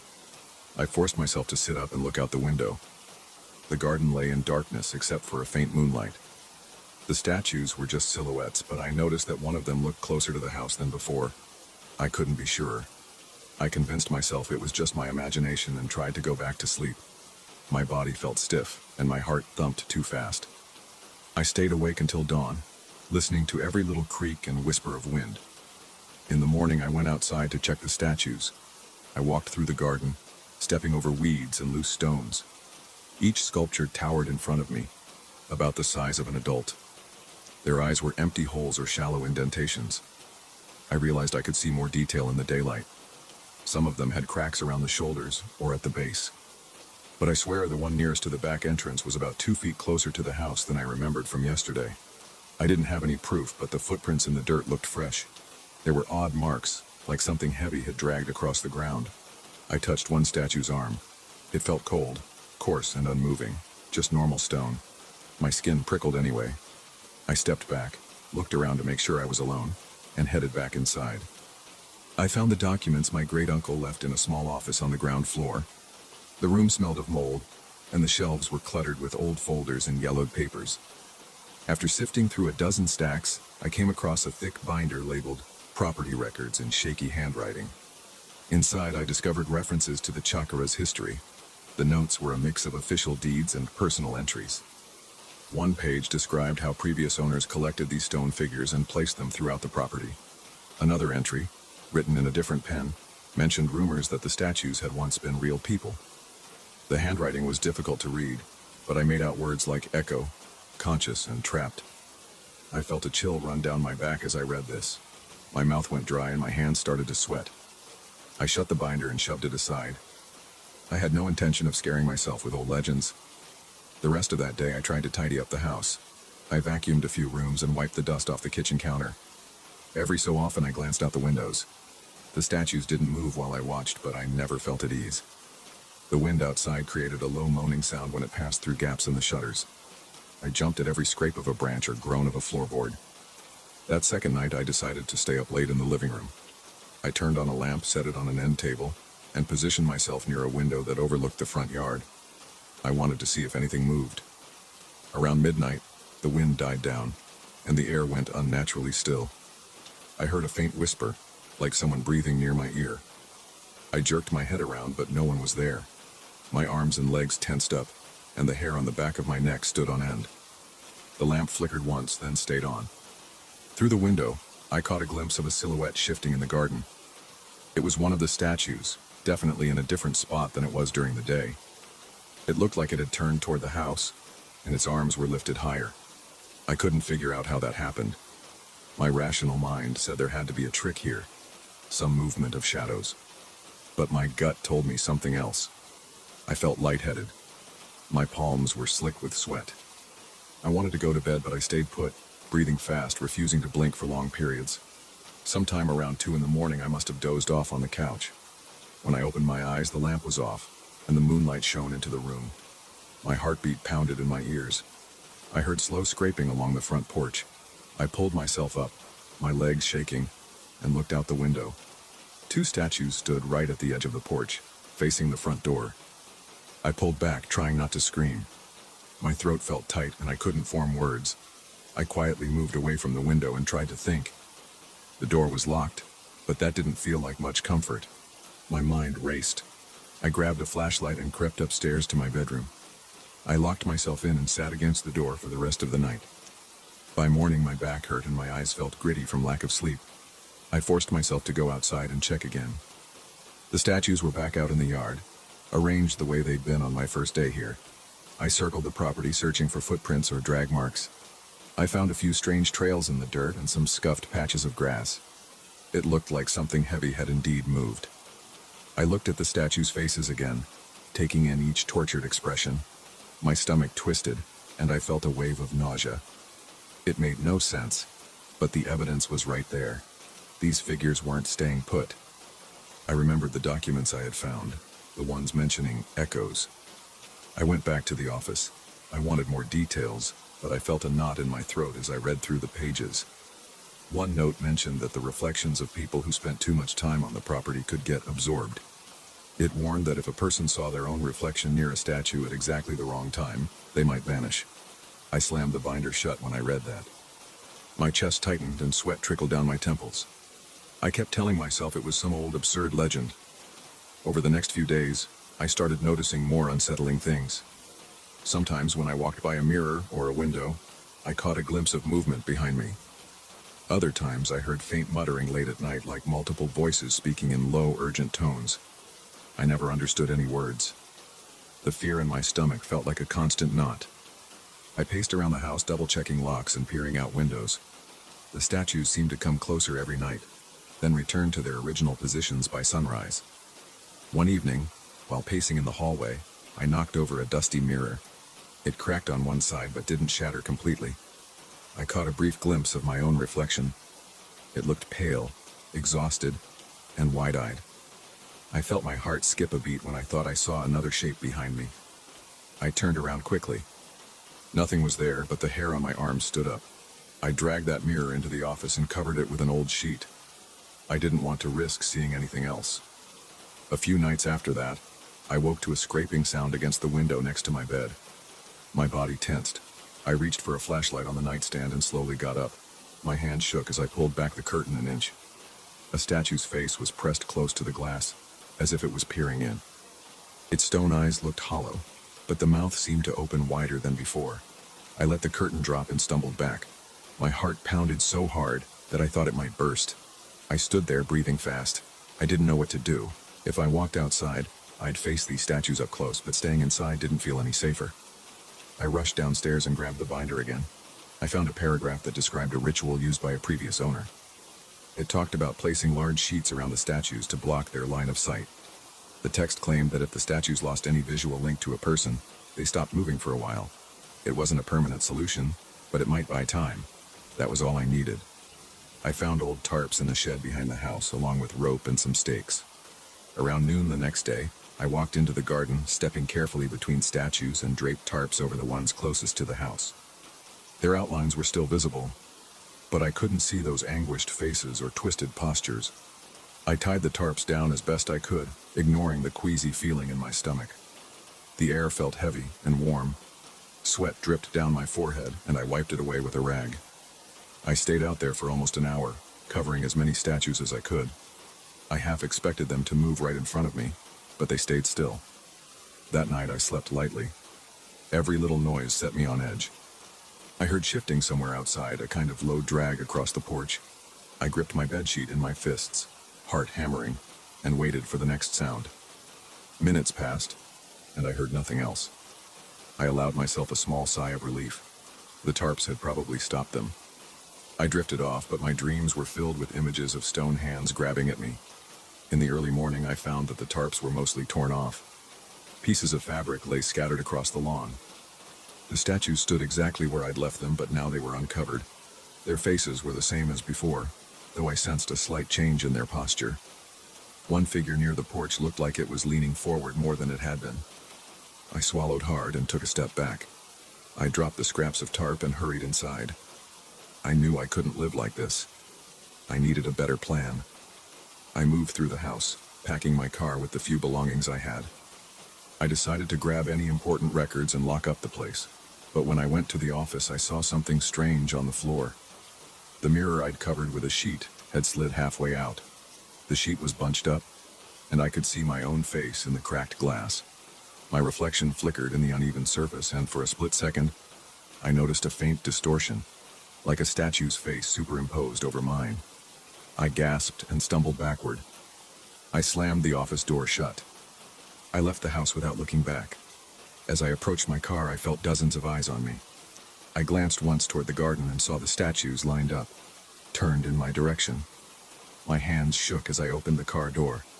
My breathing was fast. I felt an urge to look at myself in the rearview mirror, but I stopped. I adjusted the mirror downward so I wouldn't see my face at all. Then I started the engine and drove away. I plan to come back with professionals. Maybe a team that specializes in weird artifacts or something like that. I'm not sure what they'll find or what they'll do, but for now, I refuse to stay. As I drove off that day, I couldn't shake the idea that those statues stored conscious echoes of real people. The documents hinted at it, the movement suggested it, and I felt it in my gut. I don't want to become the next figure in that stone garden. I won't let my reflection vanish inside those cold eyes. So this is where I am. I haven't returned yet. The property is still mine, but I don't know how long I can keep it without losing my mind. Every night, I lie awake in my city apartment, wondering if the statues are creeping across the yard in my absence, waiting for me to come back. I won't sleep well until I figure out a permanent solution, but I also won't step foot there alone again. That's all I can tell you. There's no neat ending or final explanation. Those statues are still there, and I can't say what they want. All I know is, I'm not letting them catch me. I've seen enough to know I won't risk my own reflection on that property again. That's the truth. It's not pretty. It's not wrapped up in a bow, but it's real, and it's mine to deal with.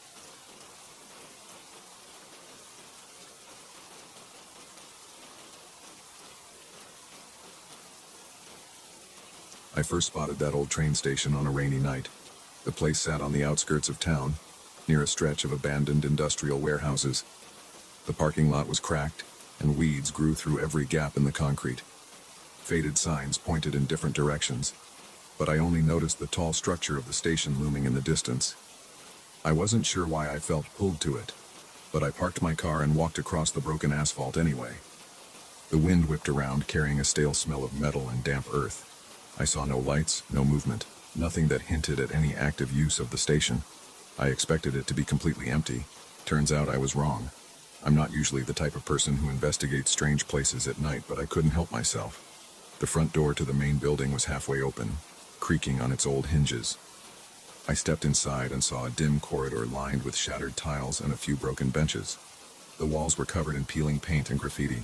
My footsteps echoed, and the sound gave me a weird chill. I remember thinking the place felt like it had been frozen in time. No sign of workers, travelers, or security. Just me, standing there in the dark, listening to my own breathing. I walked down the hallway and saw the old ticket counters in the distance. There were bits of paper and trash everywhere. The overhead lights were either dead or flickering. I heard dripping water somewhere close. I kept going until I reached a wide waiting area that once held rows of seats. Now, most were torn apart or missing. My heart thumped harder when I noticed a single door leading to the back of the station near the tracks. It was a thick metal door with scratched paint. I pushed it open, and it let out a metallic squeal. On the other side, a narrow ramp led down to the train platforms. At first I thought everything would be empty, but one track still had a single train car attached to it. The rest of the train was gone, leaving only this single cabin. Its windows were cloudy, like nobody had cleaned them in years. I walked closer, trying to see if there was any sign of life. I didn't see lights inside, and I didn't hear any motors running. It stood there like a huge, dead shell of metal. I've always been curious about old trains. I grew up seeing them in pictures, but I never had a chance to explore one up close. This felt like my opportunity, even though it was the middle of the night in a place that made me uneasy. My gut told me to turn around. My brain told me I could handle a quick look. So I climbed the short set of steps at the side of the car. The door was unlocked. I slid it open and stepped in. The inside smelled like mildew and dust. My eyes took a moment to adjust. I could see rows of seats with stained cushions. The overhead luggage racks were empty, but a few pieces of trash and papers were scattered on the floor. I noticed broken light fixtures hanging from the ceiling. The air felt stale. Everything was coated in a thin layer of dirt. I took a few steps down the aisle, stepping over a crumpled soda can and a torn brochure. I touched one of the seats. It felt damp and cold. I was about halfway through the car when I heard a faint noise. It sounded like radio static or muffled voices. At first I thought it came from outside, maybe from the wind, but it persisted. I listened harder, and it seemed to come from the broken overhead speakers. They were full of cracks and dark stains, but I could swear I heard a faint sound, like an announcement in an echoing station. I froze and waited for it to stop, but it repeated, crackling and cutting out. I couldn't make out words. It just sounded like a long, drawn-out whisper, followed by something that might have been a station name I didn't recognize. My heartbeat sped up. There was nobody else in that car with me. I was sure of it. The doors had all been locked or jammed. The windows were fogged and dusty. I wanted to tell myself the sound was just an old recording stuck on a loop. Maybe it was a glitch. But my nerves were on edge, so I decided to backtrack and head out. As I turned, a flicker of light shot through one of the overhead bulbs. It was just a flash, then darkness again. That was enough to make me hurry to the door. I pulled on the handle, ready to leave, but it jammed. It wouldn't budge, like someone had sealed it from the outside. My throat tightened and my palms got sweaty. I tried again, using my shoulder to push. Still, nothing. I walked back up the aisle, searching for another exit. The only other door was at the far end. I approached it carefully, shining my phone's flashlight in front of me. As soon as I reached the door, I heard a loud screech from the speakers above me. It made my ears ring. I crouched down, clamping my hands over my head. The screech disappeared, replaced by faint murmuring that sounded like people talking.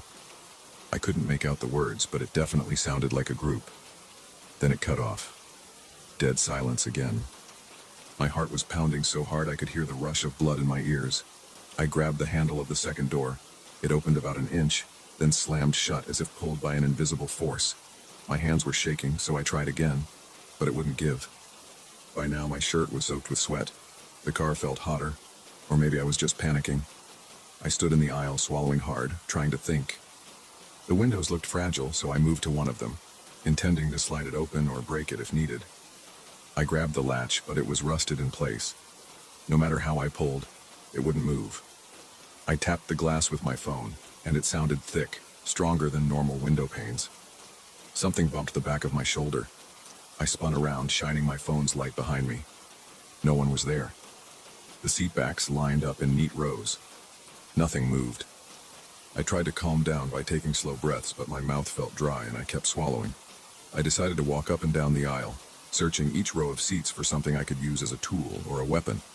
I found an old metal pipe under a seat near the center. It looked corroded, but solid enough to smash a window if I put enough force into it.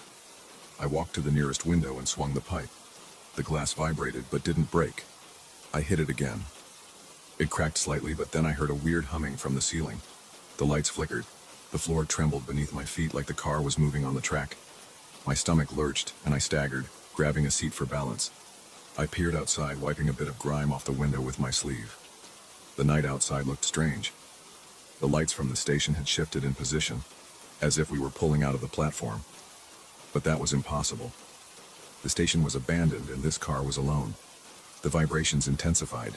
The screeching overhead resumed. Then I heard a distorted voice.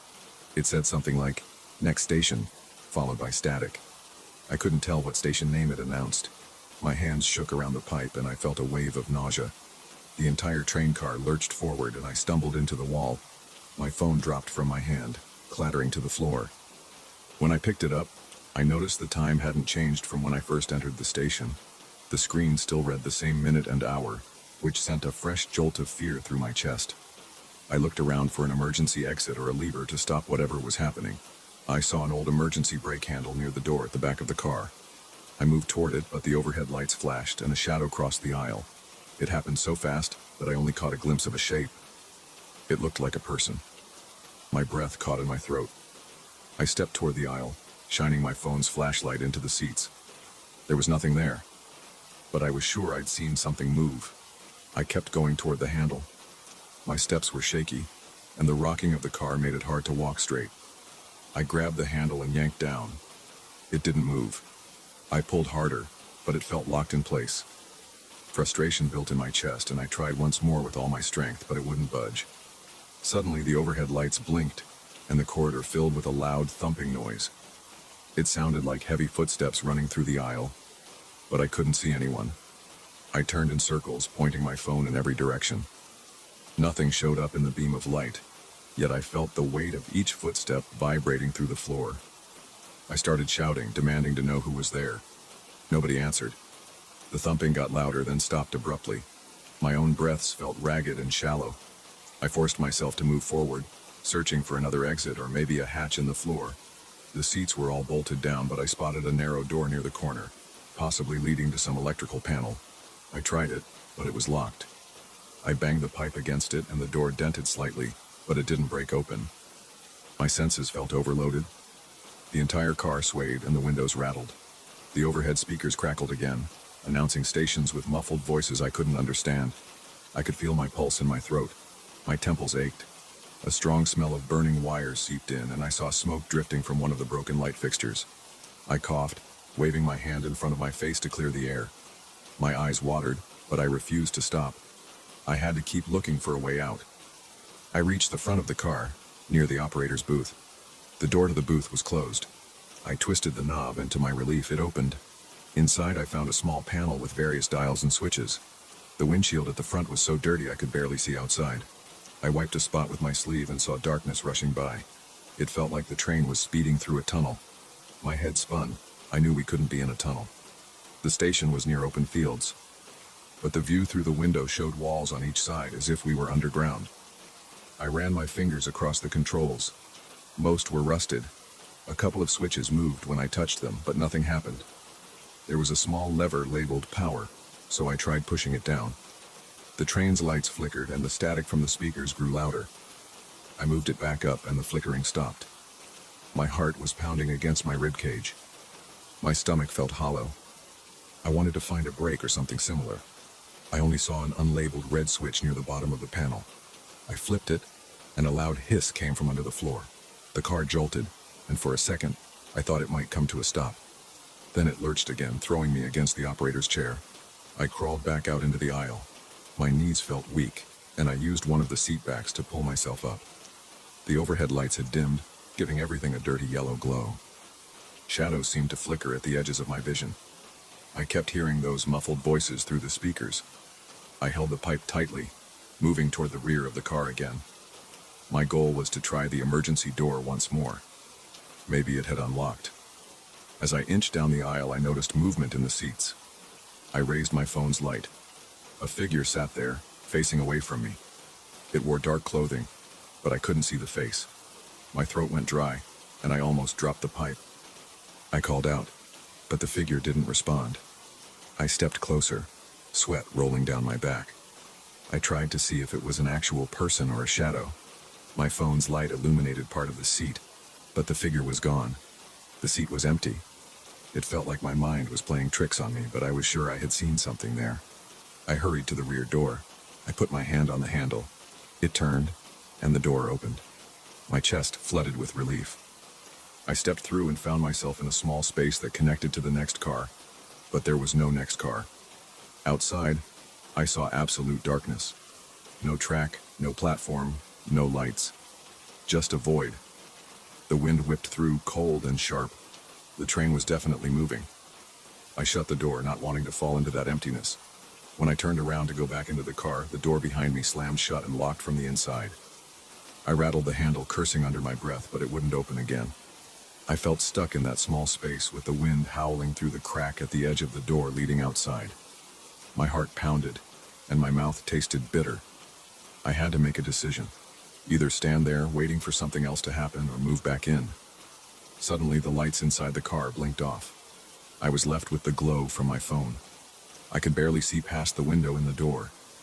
The overhead speakers crackled again, and I heard another announcement.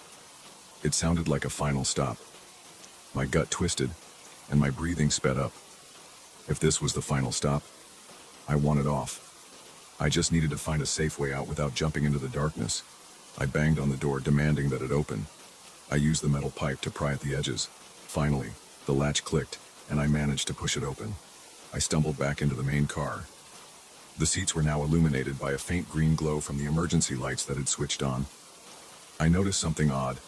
The seats were no longer covered in dust. They looked cleaner, as if the train had been in use.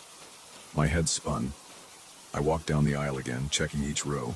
No shadows, no figures. Then the car lurched one final time and became still. Everything stopped. The vibration, the flickering lights, even the static overhead. I went to the door I originally tried to leave through. I pulled it, and this time it swung open without resistance. I stepped outside onto a platform that looked partially collapsed. The air felt cold. My hands were trembling. I heard a faint screech as the train door slid shut behind me. When I turned back, the car looked battered and old again, just like when I first found it. No glow from inside, no sign of motion. It was just sitting there on the track. I glanced around. The station looked abandoned and silent. My phone screen had updated to the correct time again, hours later than when I first entered. I felt unsteady on my feet, but I managed to walk away from the train car. I glanced behind me a few times, expecting it to move or vanish, but it stayed right there, looking dead and empty. I climbed the ramp back into the main station. When I reached the exterior door, I was surprised it wasn't jammed. It opened easily. Outside, the rain had stopped. The lot was just as broken and dark as when I first got there, but at least I felt safer. I rushed to my car, started the engine, and left. My hands were still shaking as I drove onto the empty road. I kept looking in the rear-view mirror, worried I might see headlights from a phantom train behind me. But there was nothing except darkness and wet pavement. Once I got home, I sat in my car for a long time, trying to steady my breathing. I didn't sleep at all that night. I still have no explanation. The station remains there, locked in its ruin, and that train car is probably still on that track. Sometimes I wonder if it was all in my head, but I felt every bump, heard every echo, and saw every flicker. I've told a few people about it, but they shrug it off. I haven't gone back. I have no desire to see if that train would take me somewhere else again. I'm done with that place. I have enough nightmares. And whenever I hear the faint crackle of static or the sound of distant tracks, I freeze up and remember that long night inside a single haunted train car that seemed determined to move on its own route. I'm not going near it again.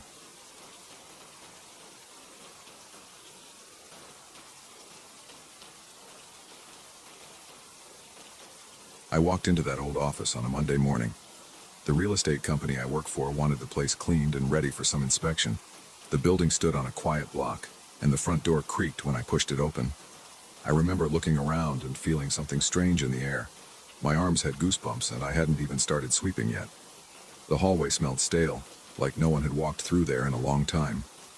The paint on the walls was peeling, and the overhead lights buzzed whenever I switched them on.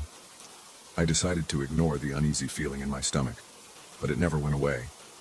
I started my routine with a quick look at each room. The first office had old desks stacked in the corner. The second office had a few chairs scattered around. The third office had a big shelf against the wall, and I noticed a thick layer of dust covering the shelves and the furniture. I coughed a couple of times. The air felt heavy. I opened a window, but it didn't help much. I saw dust motes floating in the sunlight. Each small speck drifted slowly, and my eyes started burning after a few minutes in there. I remember thinking I should get a mask from my car, but I felt impatient. I just wanted to finish this job quickly. I grabbed a broom and started sweeping the hallway, then worked my way into the first office. As I moved the broom back and forth, I heard a soft vibration in the air. It wasn't a loud noise. It felt more like a low hum in the walls. I stopped sweeping for a moment and listened. The hum disappeared, so I shrugged it off and got back to work. When I swept the dust into a pile near the door, I glanced at the surface of an old wooden desk. The dust clumped together in a shape that made me pause. It looked like a face staring at me, with faint outlines where the eyes and mouth should be. My heart rate shot up for a second, but the shape fell apart when I moved closer. I told myself it was just my imagination. I moved on to the second office. There was an old sofa along the wall. The cushions were torn, and dust covered the entire thing. When I swiped my hand across the top cushion, I saw a faint image in the dust again, like two eyes watching me. I froze. I stepped back and rubbed my eyes. The outline faded, and the dust scattered with my movement. My palms started sweating. I decided to open another window to let in fresh air, but the windows were stuck. I had to shove them hard to make them budge. Fresh air flowed in, and I tried to shake off the anxiety. I kept telling myself it was just random patterns in the dust. After that, I walked toward the third office, the one with the big shelf. As soon as I walked in, I felt that same vibration in the air. It seemed stronger there. The walls looked discolored near the ceiling. I set down my broom and started wiping the shelf with a rag. Each swipe sent dust floating around.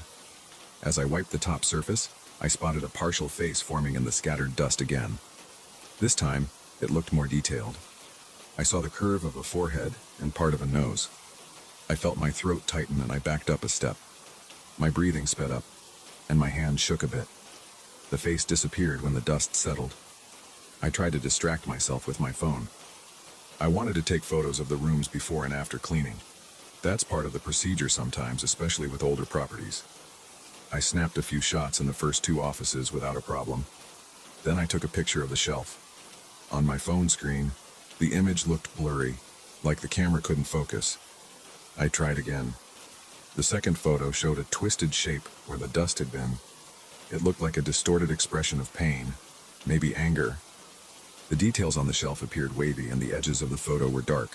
I felt a chill run down my spine. I checked my phone's lens and saw no dirt on it.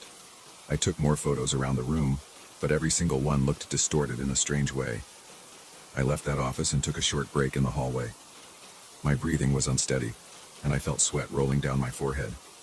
I leaned against a wall and tried to calm down. My heart was racing and my chest felt tight. I looked at my phone again, flipping through the images. The first office looked fine. The second office looked fine. The third office images were all messed up. I wondered if maybe the camera sensor was malfunctioning under the lighting in that room. I drank some water and decided to power through. I came back into the third office and started sweeping under the big shelf. The dust piled up in large clumps. It looked thick and heavy, like it had been building up for decades. The broom made a scraping sound on the wooden floor. At one point I heard a soft whisper near my ear. I jumped and spun around, but there was no one there. My hand trembled, and my mouth felt dry. I stood still and listened. The room was quiet. I walked over to the window, but it was stuck like the others. I tried not to panic. As I continued cleaning, I noticed a faint tapping sound behind the shelf. It was rhythmic, like something knocking from the other side of the wall. I pressed my ear against the wallpaper, but the sound stopped. My stomach churned. I felt a headache forming. I couldn't pinpoint what was happening, but I felt a strong urge to get out of there. I checked the time on my phone. I had only been there for about 2 hours, and I still had the rest of the office to clean. I considered leaving and coming back another day, but I hated the idea of dragging this out. I moved on to the next room, which was smaller. There was a single filing cabinet and a broken computer desk. The dust on the filing cabinet door seemed to shift whenever I looked away. I thought it was a trick of the light. I wiped the cabinet with a damp cloth. The dust clung to the cloth in thick layers. My nose started itching. I sneezed a few times and my eyes teared up. As I turned to throw the cloth into a trash bag, I saw a shape on the filing cabinet door. It looked like a face again, but more pronounced this time. The eyes were narrowed and the mouth was open. It was gone in a second, but my heart thumped hard in my chest. I took out my phone and tried to film the cabinet. The video flickered and showed static lines across the screen. After a few seconds, the screen froze and my phone restarted by itself. I stood there, confused. I rubbed my forehead, feeling a slight headache. The back of my neck felt damp with sweat. I slid my phone into my pocket and finished cleaning the cabinet as fast as I could. My hands wouldn't stop shaking. Around noon, I decided to eat a quick lunch in the hallway. I unwrapped a sandwich and drank more water. My throat felt scratchy, and my head pounded. The entire building was silent except for the faint hum I heard earlier. I couldn't figure out where it was coming from. Sometimes it sounded like it was right behind me. Other times it felt like it was coming from the floor. I kept looking over my shoulder every few seconds. I finished half of my sandwich and tossed the rest in a bag. I wanted to finish the job fast and get out. I returned to the third office to clean the floor and baseboards. As I kneeled to scrub a stubborn stain near the corner, I sensed movement in the dust around me. The particles on the floor started shifting on their own, forming small shapes. I leaned closer and they formed a faint outline of a face near my knees. The eyes were slanted and the shape seemed to flicker in place. My chest felt tight, and my breathing got shallow. I scrambled back, bumping into the shelf behind me. A few boxes fell off the shelf and hit the floor with a loud thud. Dust rose in a cloud and the entire room felt electrified. My ears rang for a moment. I stood, my legs shaking, and stared at the new dust cloud swirling in front of me. Several shapes formed in the cloud. I saw multiple faces. Some looked angry, others looked sad. All of them seemed to stare at me. My stomach twisted, and I felt a jolt of adrenaline in my arms. I yelled out, "Stop," without thinking, as if I could command dust to stop moving. The shapes flickered and dissolved when the dust settled. I felt a pang of relief, but my skin was clammy, and my heartbeat refused to slow down. I grabbed my phone again, determined to document what was happening. I switched to video mode and aimed at the shelf. As soon as I hit record, I heard static in my earbuds. I had them draped around my neck, not playing music at the moment. The phone's screen glitched with colorful lines. Then a sharp squeal pierced the air. It hurt my ears and I almost dropped the phone. I managed to stop recording, but my phone froze again. I pressed the power button until it rebooted. I checked my gallery, but the video file was corrupted. I couldn't think of a logical explanation for the dust-forming faces or the camera malfunctions. My shoulders felt tense, and my lower back started aching from the stress. I decided I needed to gather my equipment and finish the last few tasks quickly. I ignored the shapes in the dust as best I could. I stopped trying to take pictures or videos.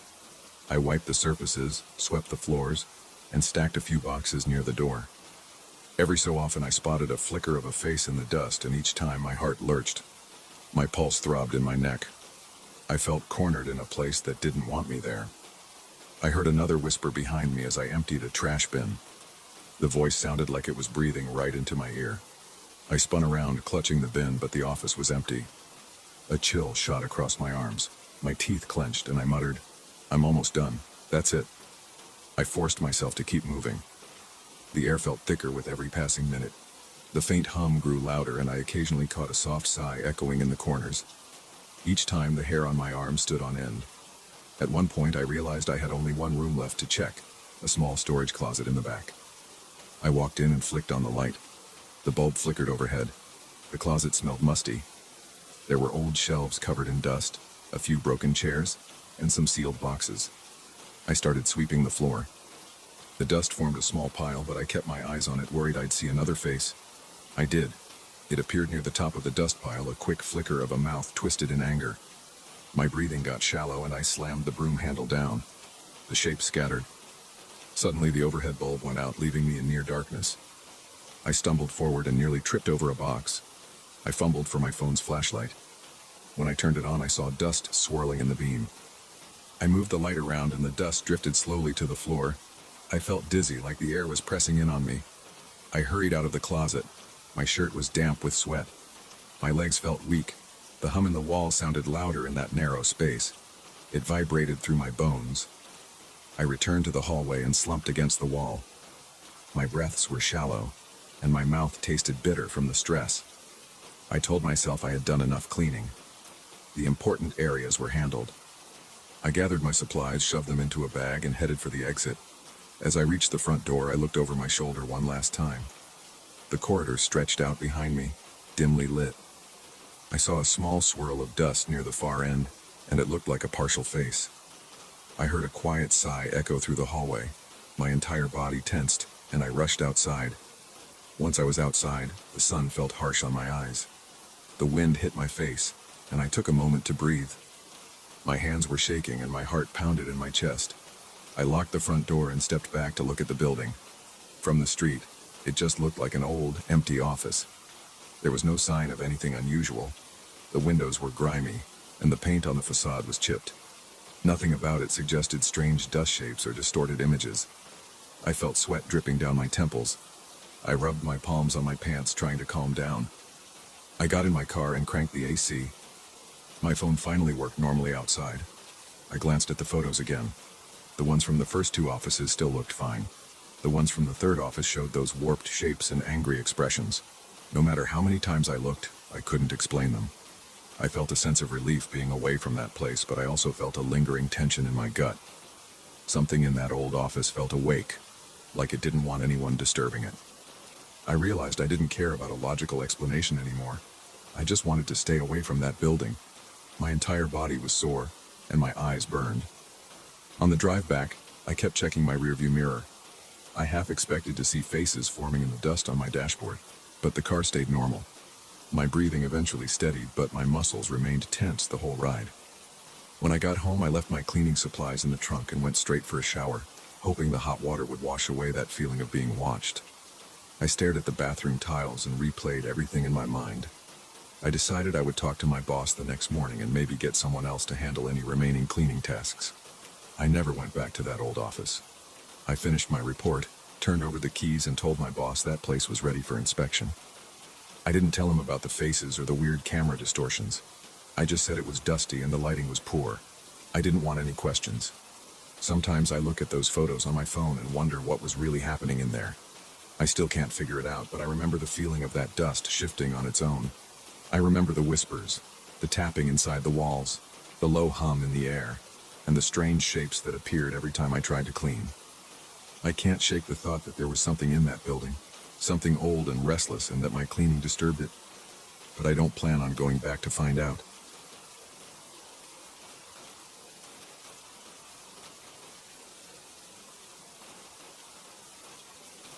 I still remember the first time I saw those shapes on the shower curtain. I was in a hurry that morning, trying to get ready for work in my new apartment, and I noticed these strange, abstract lines scattered across the plastic. At first, I didn't think much of it. It looked like something a bored person might draw with a permanent marker, random swirls with no purpose. But something about those markings stayed in my head. I felt a slight shiver when I passed by them to grab my towel. I didn't know why. I told myself it was just a draft from the window. I had moved into this small apartment the day before. It was all I could afford after I changed jobs and had to relocate. The landlord gave me the key, walked me up the creaky stairs, and pointed to a few spots on the walls where the paint was chipping. He said he planned to fix them eventually, but he never mentioned anything about the bathroom. There was a strange look on his face when I asked if the place had been vacant for long, but he just shrugged and said, "Not many people stuck around." I didn't pry. I was happy to have a roof over my head. That first night, I was too tired to notice anything unusual. I unpacked some clothes, ate takeout on the floor, and passed out on my futon. The next morning, I took a quick shower. That's when the drawings on the curtain first caught my eye. The curtain was already there when I moved in. It looked cheap, slightly yellowed around the edges. But I didn't pay much attention. I needed to get clean and get going. I left the apartment around 8, thinking about nothing but my new job. That evening, I came home with a few groceries and some cleaning supplies. I decided to scrub the bathroom because the entire place felt grimy, and the smell near the tub was a little off. It wasn't rotten, but there was a stale odor like old mop water. I took the shower curtain down. I carried it into the hallway because I wanted to see if it was worth cleaning or if I should just toss it and buy another one. The abstract drawings were all over the plastic, front and back. Some lines were thick and spiraled into clusters. Others were thin and jagged. When I moved the curtain under the light, I thought I saw faint shapes hidden behind the bigger lines. It reminded me of scratch marks. I felt unsettled, but I shrugged it off and decided it wasn't worth the hassle. I put the curtain in a plastic bag and tossed it in the dumpster out back. The next morning, I woke up to a chill in the apartment. I walked into the bathroom and there it was again, the same curtain hanging from the rod. I stopped in the doorway, confused. I stood there, squinting. I knew I had thrown that thing away. I lifted a corner and checked the design. The lines and clusters were identical. I rubbed my eyes, thinking maybe I was half asleep. I checked the shower rod. It wasn't new. It had the same old rings, some of them rusted. I pulled the curtain down and inspected it. There was a small stain on the lower right corner that I recognized. It was definitely the same piece of plastic. My heart started beating faster. I shook my head and tried to come up with a simple explanation. Maybe I threw out the wrong curtain. Maybe the landlord replaced it with one that looked the same. I wasn't sure. I felt uneasy, but I told myself I was just overreacting. I decided to go buy a brand new curtain. I drove to a nearby store that afternoon, bought a plain white one, and brought it back. I removed the old curtain again, rolled it up, and threw it in the dumpster. I hung the new one, then double-checked the door was locked. I didn't want anyone sneaking in to switch curtains for some weird prank. That night I was restless. I heard odd creaking sounds in the apartment, which I assumed came from the pipes or the old floorboards. Around 2 in the morning I felt a draft, so I got up to close the bathroom window. I flipped on the light. The old curtain was back. My new white curtain was gone. I stood there staring at it. A chill spread from my spine to my arms. My mouth went dry, and my heart pounded. I yanked the shower curtain down. My hands were shaking. I didn't know what to do with it, so I stuffed it in the cabinet under the sink. The next day, I decided to get to the bottom of this. I called the landlord and asked him if he'd been in my unit. He sounded half asleep, said no, and mumbled something about previous tenants. He said some people like to talk about weird things that happened, but he never believed them. I asked what he meant, and he said, "It's nothing. Old rumors, that's all." I pressed him for details, and he hung up. I spent the next hour pacing around my living room. Finally, I went down to the basement where there were some old storage rooms. I thought maybe I'd find some leftover junk from the previous tenant that could explain all this. I found boxes of old newspapers, a few old chairs, and some dusty lamps. No sign of anything that looked connected to my shower curtain. Over the next few days, I tried to ignore the problem. I used the new curtain I'd bought, but whenever I showered, I felt uneasy. I noticed odd shadows on the walls. I noticed the temperature in the bathroom felt colder than the rest of the apartment. One night I saw a flicker of movement through the steam. I jerked around. Nothing was there. I stepped out of the tub and I saw water drops forming patterns on the tiles. I wiped them away, but they kept forming. My skin felt clammy, and I kept glancing at the cabinet under the sink. I knew that old curtain was still in there. A few nights later, I couldn't sleep again. Around midnight, I decided to grab the old curtain and check it carefully. I wanted to see if there was a name or a signature. I turned on every light in my living room and spread the curtain on the floor. I got down on my knees and ran my fingertips along the surface. The lines were slightly raised. Then I noticed something new. When I breathed on it, sections of the design became clearer. I leaned in and breathed softly. Different lines appeared, forming shapes. I did it again, and I swear they looked like faces. They weren't friendly. Their eyes were empty, and their mouths were wide, like they were screaming in silence. My body tensed up. A surge of panic kicked in. I folded the curtain fast and shoved it back under the sink. The next morning, I woke up feeling drained. My arms felt heavy, and my head pounded. I stumbled into the bathroom to splash water on my face. The air was cold. I turned the hot water on, letting the sink fill. That's when I noticed the new curtain was gone again. Instead, the old curtain was back on the rod. Steam rose from the sink, and I saw the lines shift on the plastic like they were alive. I backed out, turned off the faucet, and closed the bathroom door. I took a few deep breaths and opened the door again. The lines were still there, but they weren't moving. I felt lightheaded. I needed fresh air, so I grabbed my coat and left for a walk. I ended up at a local cafe. While sipping coffee, I looked up any history about the apartment building. I found a few references on a local forum. One person mentioned a tenant who used to talk about washing spirits away in that building. Another person claimed they heard weird sounds in the pipes whenever they turned the hot water on. I scrolled through old posts until I came across a rumor that someone had practiced spiritual washings in the exact apartment I was renting. There weren't any graphic details, just talk of rituals in the bathroom. I felt a cold sweat on my forehead. My stomach felt tight. I realized I had to figure out a way to get rid of that curtain for good. I went back home with a plan. I wrapped the curtain in thick plastic, taped it up, and stuffed it in a large trash bag. I took that bag outside, walked a few blocks, and threw it in a public dumpster near some stores. I made sure it was buried under other trash. Then I went back to my apartment and locked the door. That night, I tried to calm myself by watching TV and avoiding the bathroom. When I finally went to bed, I left the lights on in the hallway.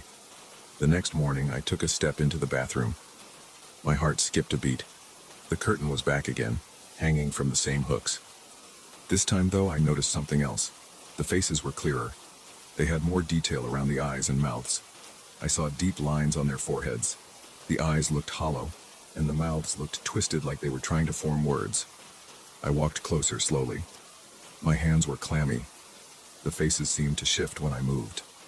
I leaned in, and I swear one face turned slightly toward me, as though it was following me with its hollow gaze. I stumbled back, nearly slipping on the wet tile. My heart pounded and my legs trembled. I had to find a different approach.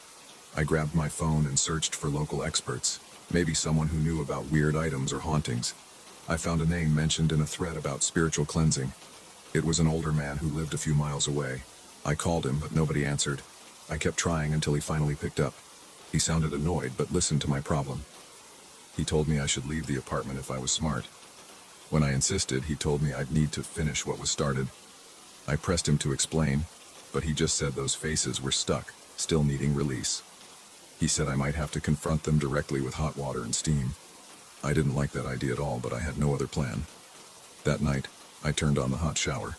The bathroom filled with steam. I felt my pulse quicken.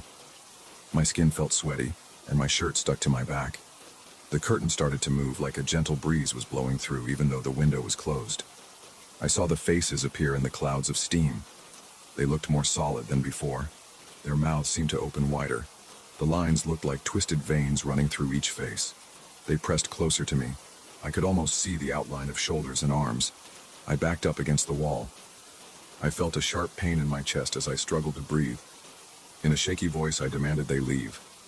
I repeated that I wasn't their captor, that I had nothing to do with their binding. I could feel the heat stinging my skin, and sweat dripped down my temples. The faces kept forming. One of them, a wide-eyed shape with sunken cheeks, pushed out so far it almost touched my shoulder. I flinched and raised my arm, but it just lingered there, silent. My eyes burned from the humidity and fear, but I kept talking, telling them I was letting them go. I pulled the curtain open, letting more steam escape. The shapes flickered. I heard a low, faint sound in my ears, like a moan. My eyes darted around, looking for the source. I felt my heart racing so fast I thought I would pass out. I stuck my arm through the steam and grabbed the curtain with both hands. The plastic felt cold, despite the heat. My arms shook as I ripped it off the hooks. I stepped out of the bathroom, the hot water still running behind me. I wrestled with the curtain, pressing it to the floor. I tried not to look at the faces. My body trembled, and my heart pounded.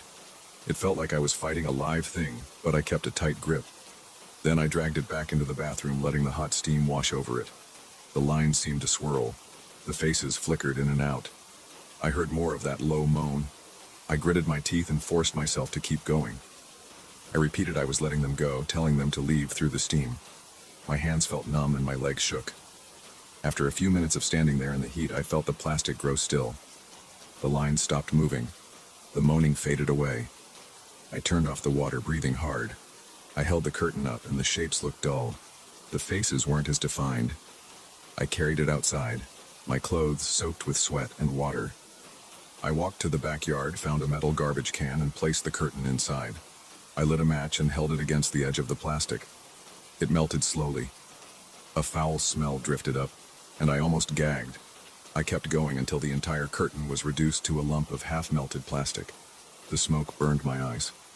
I coughed and spat. Finally, I doused it with water from a garden hose. The lumps hardened.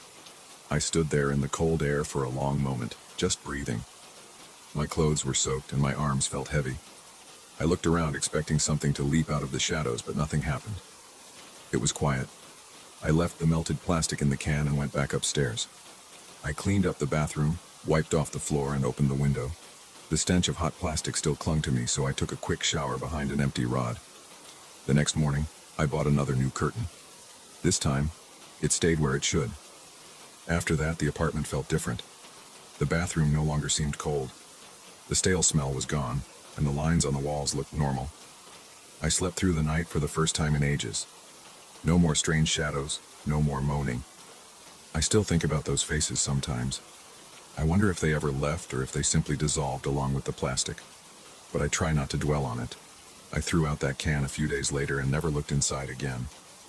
The landlord never asked me about anything. I kept living there until my lease was up, and then I moved on. I never saw that old curtain again.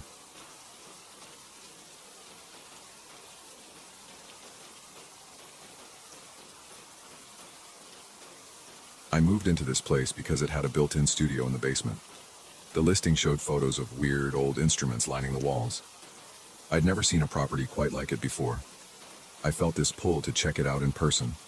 I needed extra space for my amateur recordings. It seemed perfect. The house itself looked normal from the outside. 2 stories, chipped paint, and a small yard with untrimmed bushes. But the real highlight was the studio in the basement. I didn't pay attention to the faint smell of damp wood or the flicker of the overhead lights. I was too excited about the equipment. Once I stepped inside the studio, I realized the photos hadn't captured everything. There were instruments I couldn't even name. Some looked like old string instruments from distant countries. A few were brass, but shaped in ways I'd never seen before. One corner had something that looked like a small organ. There were also drums with cymbals carved into their shells. Everything smelled like dust and old varnish. There was a set of guitars hanging on the wall, and each had a distinct look. One had a fretboard made of some dark wood, and the body looked uneven, as if someone carved it by hand. Another had strange metal inlays along the neck. I remember running my hand over its strings and feeling a kind of static under my fingertips. It was barely noticeable, so I thought it might just be static electricity in the dry basement air. I brought in my own gear the next day. I had a basic laptop, an audio interface, and a few microphones.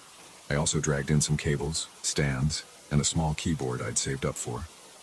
I wanted to test everything right away, so I plugged in one of the old guitars and strummed a simple chord. The sound that came through my headphones felt oddly layered. I heard my chord, but I also heard this faint, dissonant echo. I took the headphones off and listened to the room itself. The same strange echo repeated for a moment, like a barely audible whisper.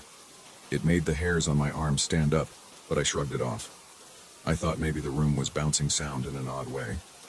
Over the next few days, I explored more of the studio. I tuned up some of the other stringed instruments. There was a small harp-like contraption that sat on a table near the corner. Its strings were thin and they produced a quiet, fragile tone. While I was tightening the pegs on it, I kept hearing a slight hiss behind me. Whenever I turned around, there was nothing there. The overhead light stayed on and it buzzed softly. I told myself I was just paranoid. New house, new sounds. It took time to get used to it. But in the back of my mind, I knew something felt off. One evening, I decided to record a short improvisation. I set up a microphone, pressed record, and started playing that weird harp-like instrument. The melody was a little rough. I was still figuring out how to hold my hands on those strings. But about halfway through, I heard a low whisper through my headphones. I stopped and looked around. The basement was empty. I pushed the headphones away from my ears and listened. No one else was there. The only noise I heard was my own breathing. I replayed the recording. My heart skipped when I heard the whisper again. It was faint, but I could tell it formed some sort of note that matched the melody I had been playing. It almost sounded like a voice singing along in a rough, scratchy tone. I didn't know if it was a technical glitch or something else. My mind started racing with logical explanations. Maybe I had some interference in the cables. Maybe there was a short in the mic.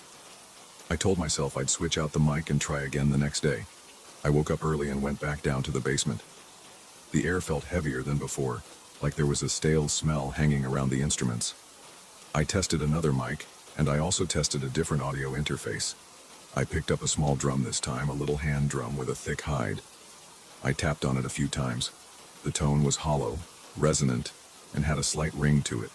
It sounded normal at first. But after I started a steady beat, I noticed the same kind of whisper in my headphones. It was quiet, almost hidden by the drum. But it was there, matching each thump with a barely audible hum. I felt my palms sweat.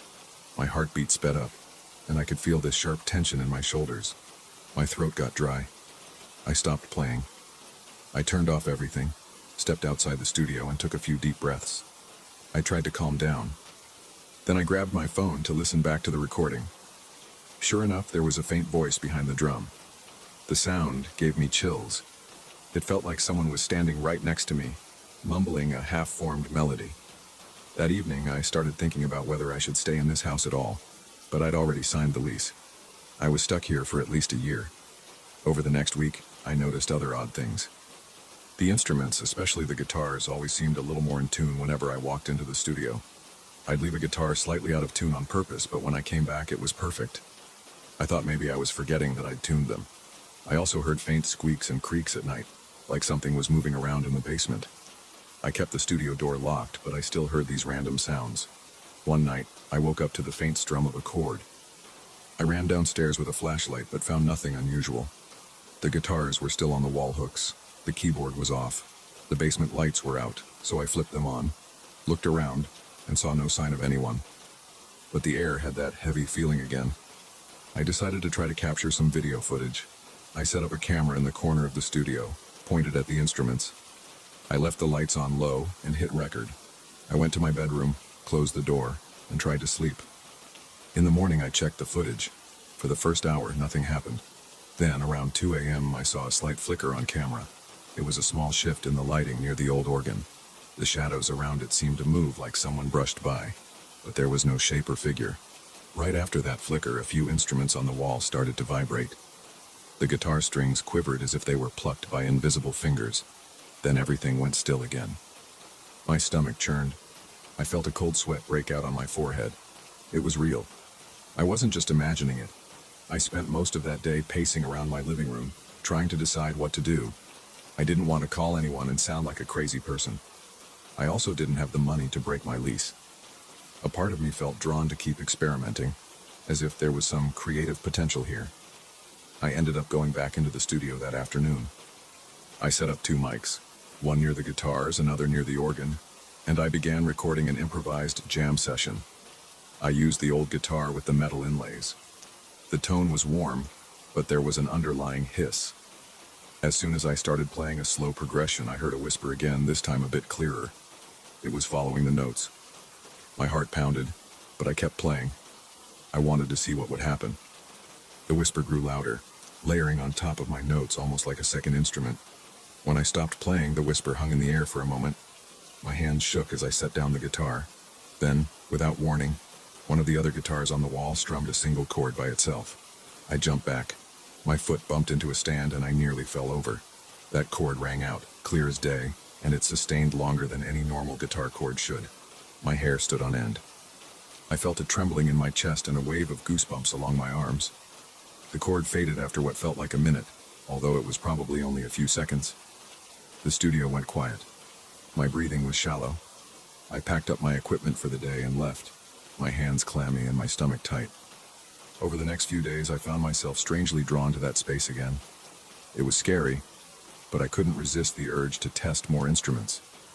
Something about it felt like a challenge. I kept thinking about the possibility of capturing a unique sound. Part of me wondered if I was making some kind of historic discovery. like proof that something beyond normal human perception was influencing music. I tried to rationalize it as an audio phenomenon or some kind of feedback loop. But the more I recorded, the more these voices appeared.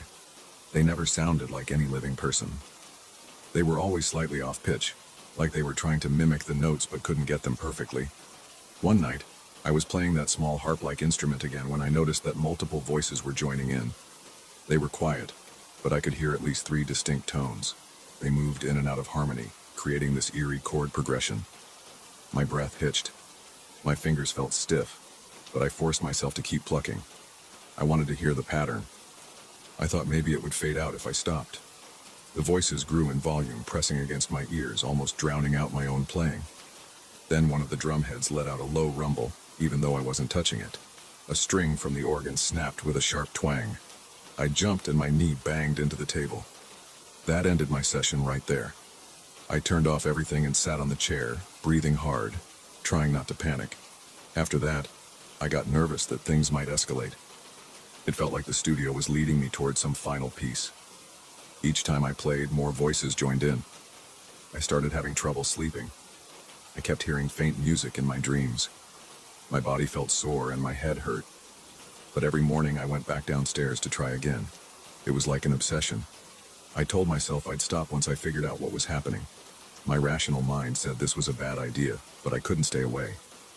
I also noticed that the instruments sometimes changed tuning on their own.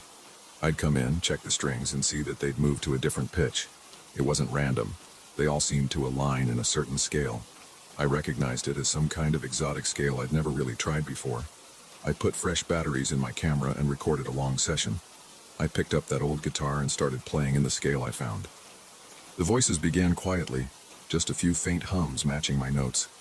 Then, after about a minute, I heard a deeper voice in the distance, almost like a bass note.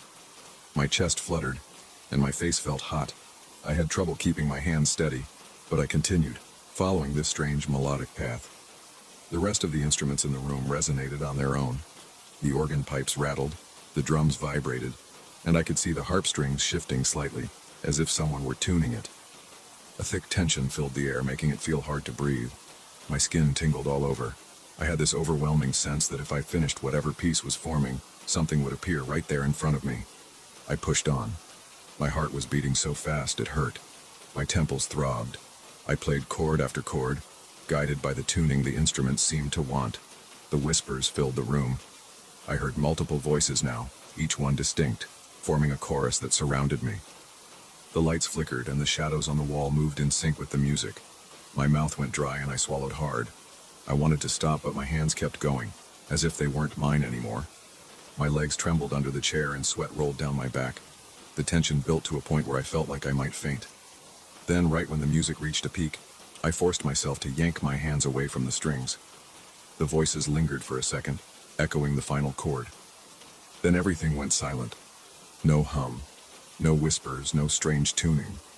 My breath came out in a loud gasp, and I realized I'd been holding it. My heart pounded against my ribs and I wiped sweat from my forehead. The overhead light flickered one last time, and then stayed steady. The instruments didn't move. I let out a shaky laugh, but it was more of a panicked exhale.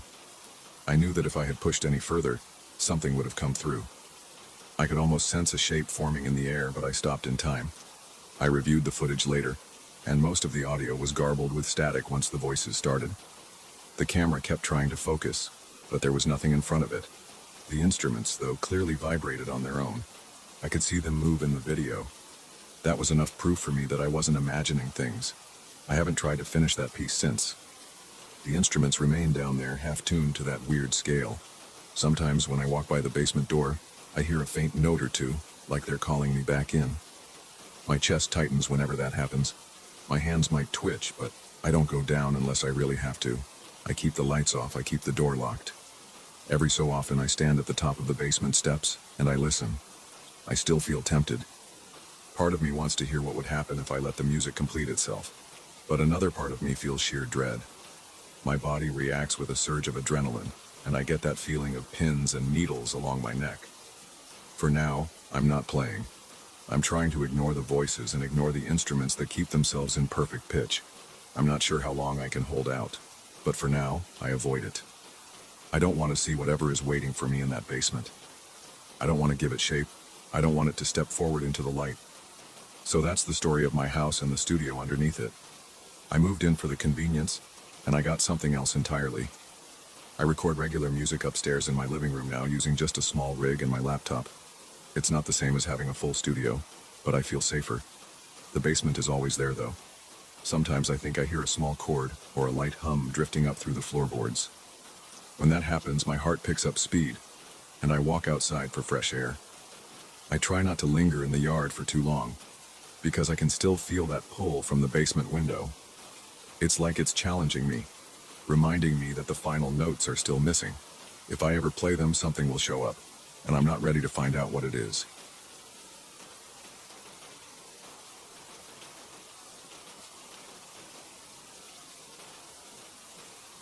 I still remember the first time I walked into that basement.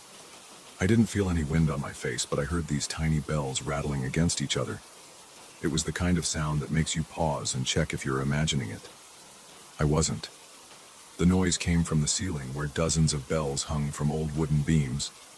Some were brass, some were steel, others looked like ceramic.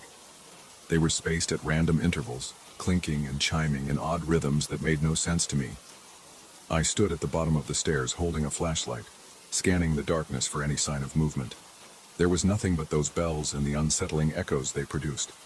My heart pounded. My palms felt clammy. I felt a dull pressure in my chest, like the air itself pressed down on me. My reason for being there was simple enough.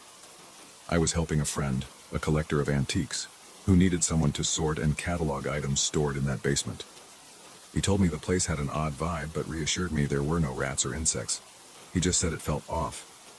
I stepped into that space with a clipboard, ready to write down the condition of each piece, how many items there were, and if anything needed cleaning or repair. The basement walls were concrete with no windows. The overhead bulbs worked, but the lighting was weak, casting weird shadows across the beams. I could see the outline of each bell, some large enough to fill my palm, others as small as a thimble. All were suspended from hooks or strings. None looked dusty, which was strange for a basement filled with old furniture and crates. They looked polished, as if someone had been taking care of them. I did my best to ignore the bells at first. I wrote down the condition of a few pieces of furniture, opened a crate to see what was inside, and found nothing interesting there, just old plates.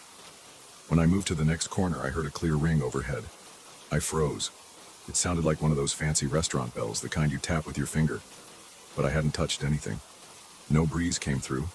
I stood still, listening. The bell rang again. Then a second bell joined in with a higher pitch. I looked up and saw two bells swinging gently, as if a light gust had moved them. But I didn't feel a thing on my skin.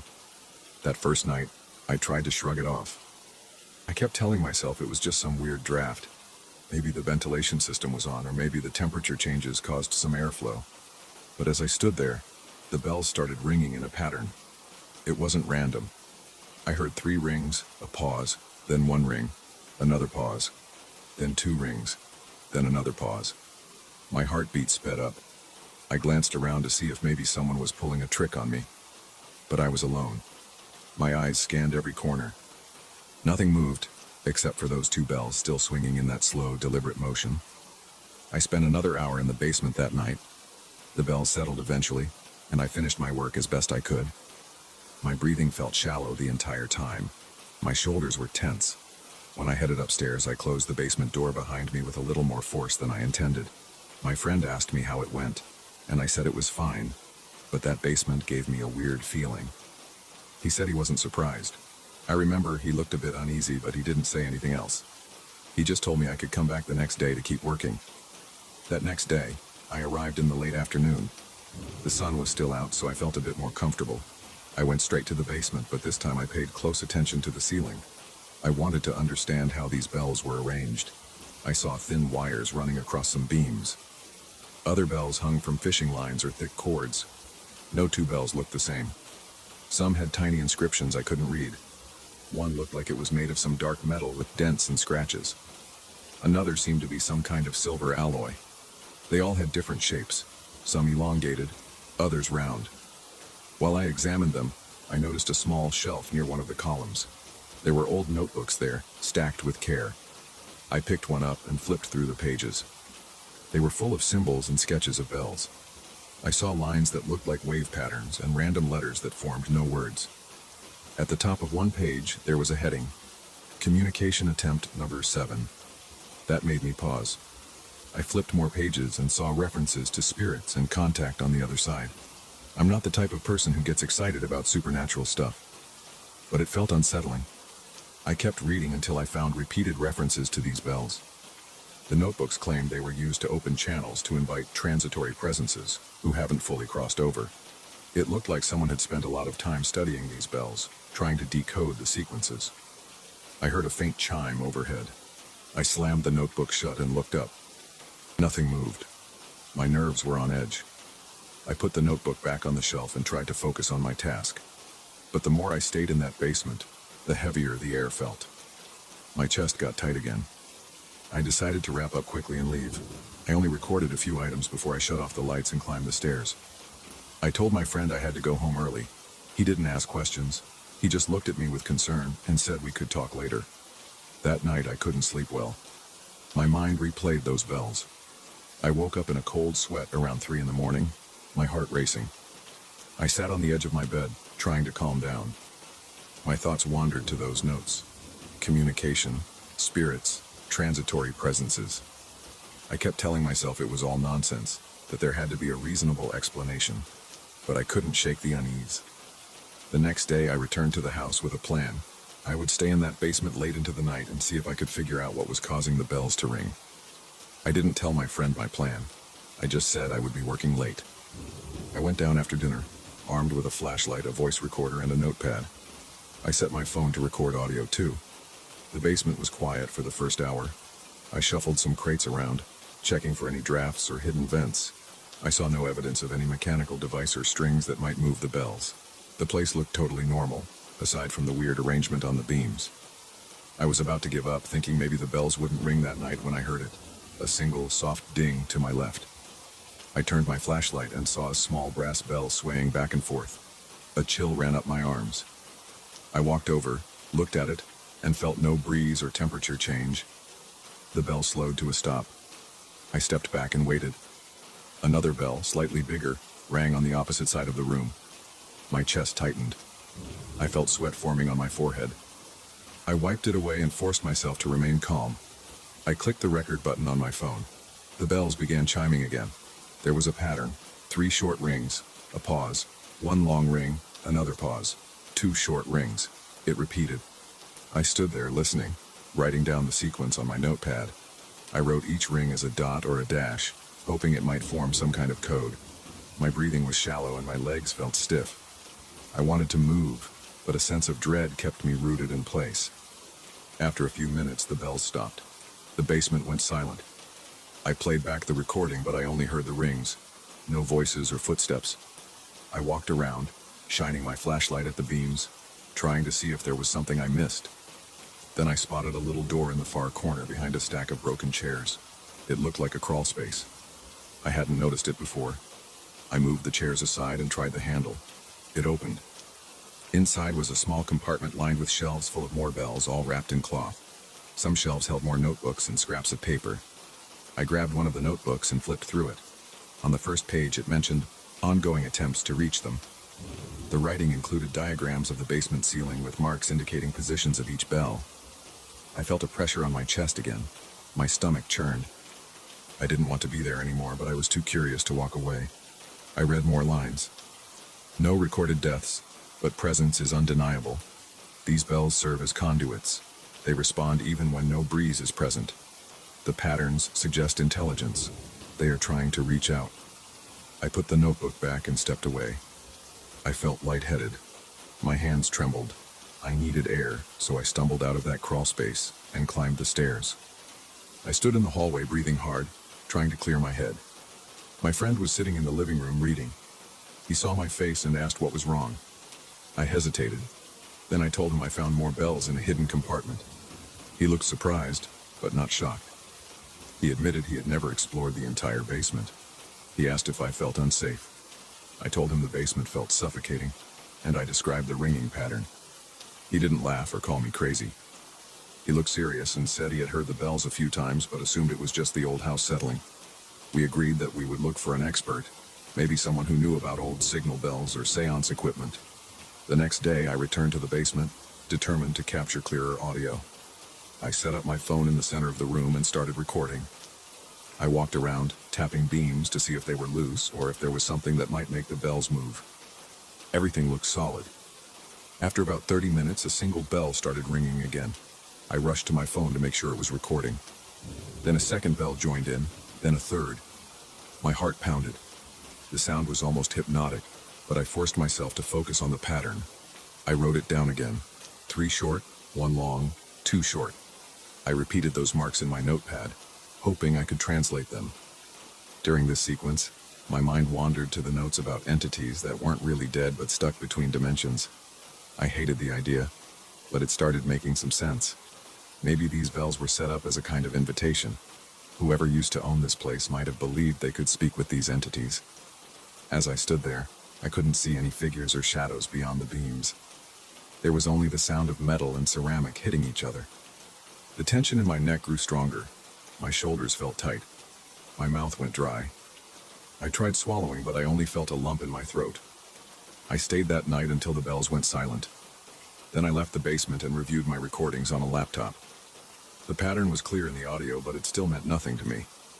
I decided to keep searching the notebooks. Over the next few days, I studied them every chance I got. Most pages were disorganized, but I found references to Morse-like sequences. I saw attempts to interpret them as letters or numbers, but everything seemed inconclusive. I saw scribbles about responding to a call, indecipherable frequencies, and tuning forks. The writer believed these bells worked as a group, resonating in a way that opened a path for trapped entities. I became convinced the bells were trying to summon something. I didn't see any actual apparitions, but I felt a suffocating presence in that basement. I noticed the air turned stale whenever the bells rang. My breathing felt harder, like the oxygen was thinning out. My friend and I decided we needed to remove the bells to break whatever was happening. We spent a whole morning taking them down. We were careful. We placed each bell into padded boxes, labeling them.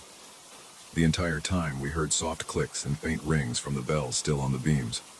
My friend's forehead was damp with sweat, and he looked anxious. I felt my chest tighten again. We worked quickly and got them all down. By afternoon, the beams were bare, and the basement felt less eerie.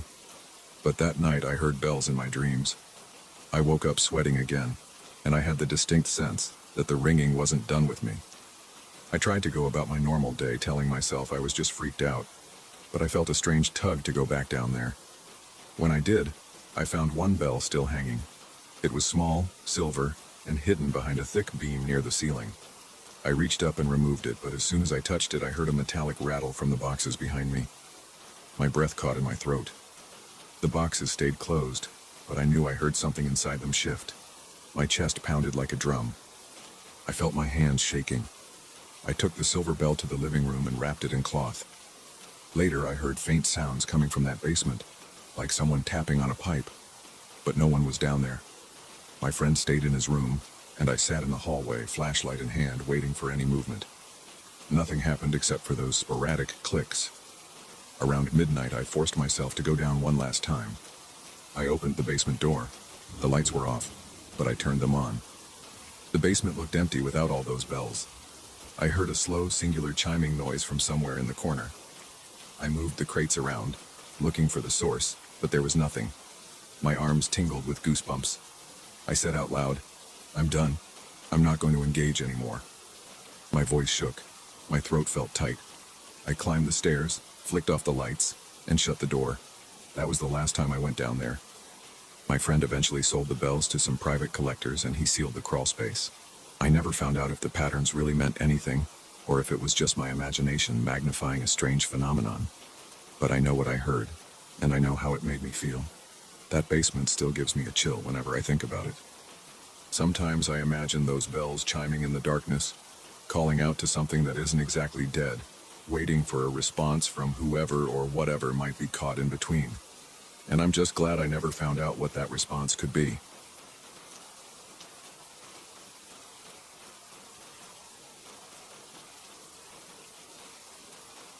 I never expected to find something so unsettling in a place that looked so ordinary. I had just moved into a new apartment, hoping for a fresh start. The rent was decent, the location worked with my job, and the layout seemed fine at first glance. I saw it once before signing the lease and nothing looked unusual.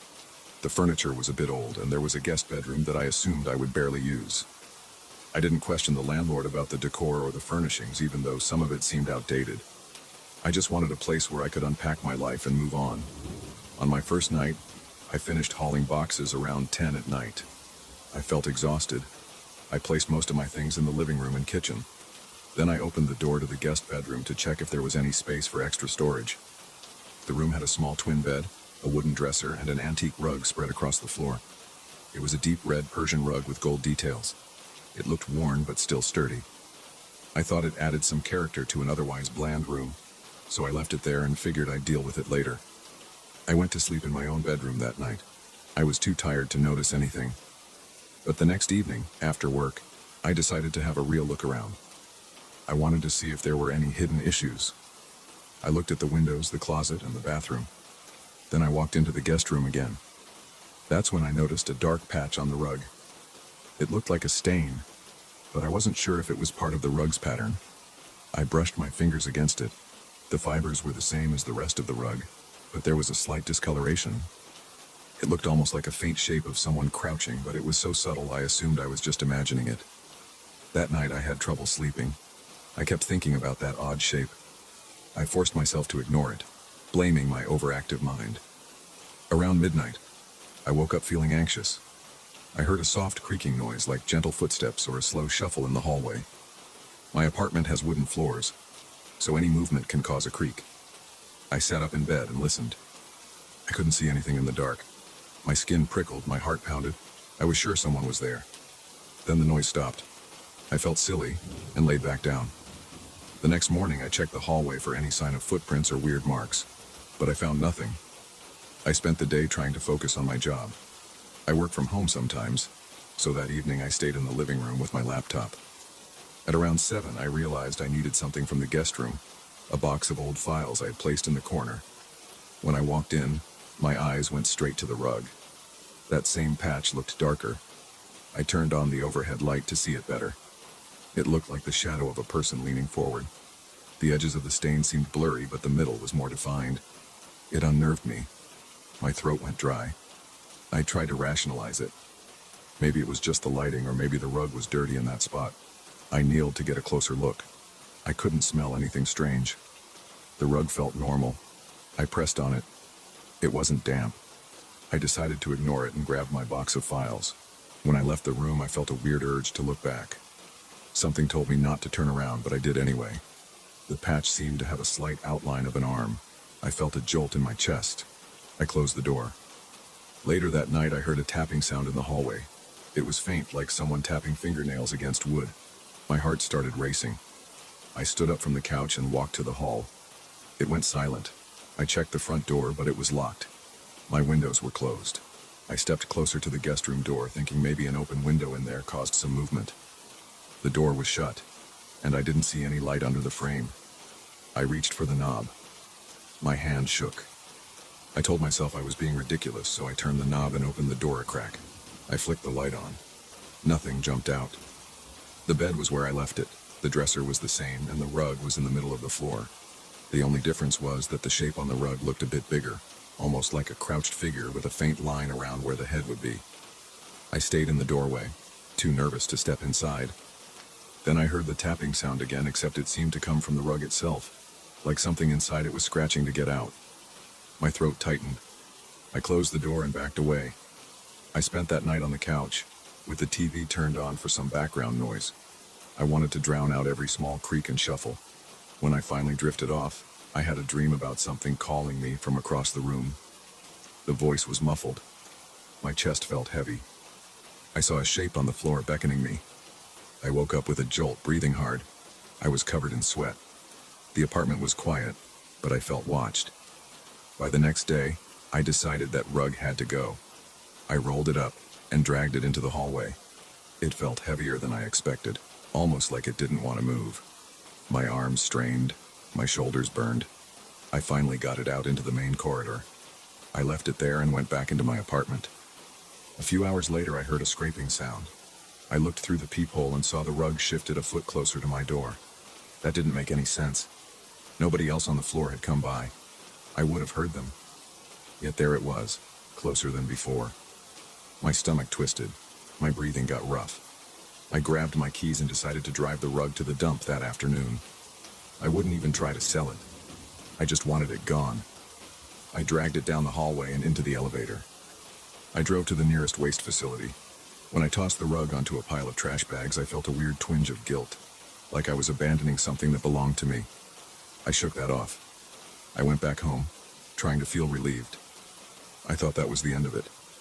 But that night, as I sat on my couch, I heard that quiet, dragging sound again. It was in my hallway. My legs felt weak, and a chill slid up my spine. I walked to the door, trembling. The knob felt cold in my hand. When I opened the door, the rug was there, rolled up against the wall. My breath caught in my throat. I stepped back. Then I leaned forward to touch it. It felt solid and real. I didn't know how it came back. I couldn't explain it. I stared at it for a long time, feeling my heart hammering in my chest.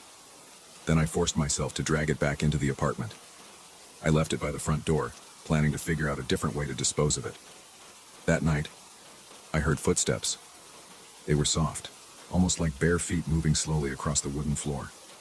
I walked out of my bedroom and flipped on the hallway light. I saw the rug unrolled, leading from the front door to the guest room. That shape was spread out across it again, bigger than before. It looked like it was on all fours, reaching an arm forward. My entire body shook. I wanted to run, but this was my home. I moved toward it, keeping the hallway light shining on it. My breath was fast. I knelt down and tried to see if there was an actual figure there or just an image. The shape looked flat but dark, like a stain. As I hovered my hand over it, I felt a slight coolness coming off the surface. Suddenly, I heard a creak by the guest room door. I jerked my head up and saw a shadow pass along the wall. I jumped back and my hand grazed the rug. My skin felt clammy, and a cold wave passed through my arm. I yanked my hand away and scrambled up, backing toward my bedroom. I grabbed my phone, thinking maybe I should call someone, but I didn't know who to call. The landlord, the police? None of that made sense. What would I say? That a rug was haunting my apartment? I decided to sleep with my bedroom door locked and a chair braced under the doorknob. I shut off all the lights, hoping I could just ignore everything for the night. At around 3 in the morning, I woke up to a deep sense of dread. I stared at the door. I heard slow scraping sounds on the other side, like someone sliding their palms across the wood. My heart pounded, and I felt sweat beading on my face. My mind was racing. I waited, listening to every faint movement. Then it stopped. I didn't sleep for the rest of the night. When morning came, I opened the door slowly. The rug was back in the guest room, spread out perfectly on the floor. The shape looked even larger. I could see what appeared to be a hunched back and a faint outline of a head. I felt dizzy. My lungs felt tight. I took a deep breath and walked toward it. My legs shook, but I forced myself to keep going. When I got close, I noticed something like a hand extending from the shadow. It wasn't raised above the carpet. It was woven into the pattern, but it seemed to point toward me like it was reaching. I wanted to get rid of that thing once and for all. I marched to the kitchen, opened the cabinet under the sink, and grabbed a pair of heavy-duty scissors. I stormed back to the guest room, dropped to my knees, and started cutting into the rug. The scissors jammed after the first few cuts. The fibers felt thicker than they should. I put all my strength into it. The scissors snapped in half. I lost my balance and fell back. I crawled away, my chest heaving. The cut I made was small, maybe 2 inches, but I saw threads fraying. A strange odor rose, like dust and something stale, but it was more intense than old carpet normally smells. I felt panic building. I decided to try something else. I pulled out my phone and searched for an emergency junk removal or a local disposal service. I called the first number I found. They couldn't come that day, and even if they could, the idea of explaining the rug's weird behavior made me uneasy. I thought about dragging it to the street and leaving it for someone to pick up, but I was afraid it would just show up in my apartment again. That sense of dread kept growing in my gut. That evening, I sat in the living room, staring at the guest room door. It was closed, and I swore I could see the bottom edge of the rug sticking out a bit. There was a slight gap under the door, and I thought I saw a shadow moving back and forth. I got up, clenched my fists, and opened the door. The rug was lying there, the shape bigger than ever. It took up almost the entire center of the rug now, like a crouched figure with long arms. My throat felt tight, and my eyes stung from not blinking. I stepped forward, ignoring the urge to run. I hovered my foot over the rug. I wanted to test if I could stand on that shape. My leg trembled, but I pressed my foot down. It felt cold and oddly soft, like sinking into a thick cushion. I tried to pull my foot away, but something held it in place. My calves cramped. I leaned forward, using both hands to brace against the bed. I tugged hard, and my foot popped free. I nearly fell back. I stumbled into the wall and banged my shoulder. Pain shot through my arm. I groaned and clutched it, cursing under my breath. My heart was racing out of control. I thought I would pass out. I staggered out of the room and slammed the door shut. My body was trembling. I could taste bile in my mouth. I sank to the floor, hugging my knees. I stayed there for a long time, not sure what to do. The air felt thick, and it smelled faintly of something old and musty. I finally picked myself up and walked to the kitchen. I couldn't stay in that apartment another night, so I packed a small bag with clothes, grabbed my wallet and keys, and left. I locked the door behind me, but I sensed that it didn't matter. I spent the night at a motel nearby, telling myself I'd talk to the landlord first thing in the morning. When I got back the next day, the apartment was deathly quiet. I opened the door cautiously. The place looked normal at first glance. The living room was the same. Then I noticed the guest room door was wide open. The rug lay half in the hallway, half in the guest room, like something had pulled it out. The shape was more defined, like a figure crouching with its arms extended. It looked frozen in mid-action, like it was reaching for the door. I felt the blood rush from my face. My fingertips tingled. I couldn't even breathe for a moment. I took a shaky step forward. The floor squeaked under me. My stomach churned. I gripped my phone in my hand, but I couldn't figure out who to call. Then I heard the softest whisper of fabric sliding along the floor. The rug moved an inch toward me. I backed up, my heart pounding so hard it hurt my chest. My mind screamed for me to leave, but a strange part of me wanted to see what would happen. I took another step back. It slid again, a slow glide. I didn't wait anymore. I turned and ran for the door. I slammed it behind me and fled down the hallway. I didn't stop until I was inside the elevator. My hands shook as I pressed the lobby button. My shirt was sticking to my back with sweat. I had no plan. I just wanted to get away. So that's it. I'm telling you this from a friend's couch where I've been sleeping for a few nights. I haven't been back to the apartment since. I told the landlord there was a problem with the furniture, but I didn't say more than that. I have no idea what's happening in there now. Maybe the rug keeps spreading that shape until it fills the entire space. Maybe it's just waiting for me to come back. All I know is I still dream about it. I wake up thinking I hear those footsteps in the hall or that tapping against wood. My foot still feels cold sometimes, like I never really got it out of that rug. I can't shake the feeling that it's calling me back, waiting for me to give in. I'm not going back, but I'm also not sure how long I can keep running from it.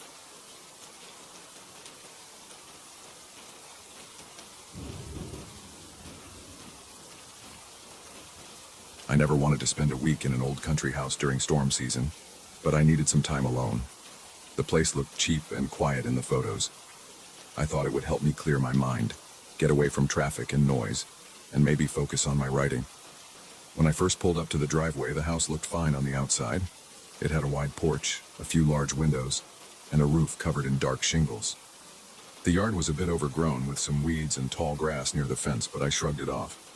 Inside, the furniture smelled dusty, and the walls needed a fresh coat of paint.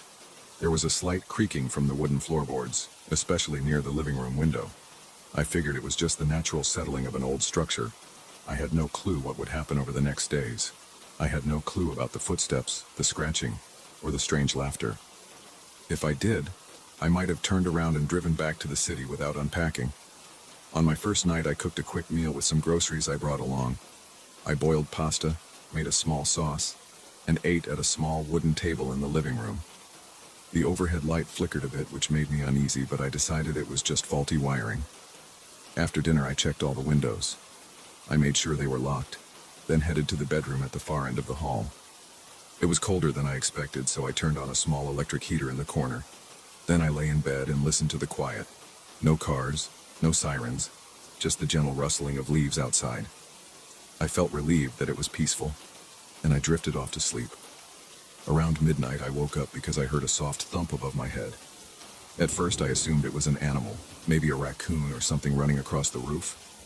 I rolled over and tried to ignore it, but the thumps turned into steady steps. I heard them tapping along the length of the roof right over the bedroom. They moved slowly, almost like a person pacing back and forth. I couldn't dismiss the sound. It felt too regular, too deliberate. My pulse quickened.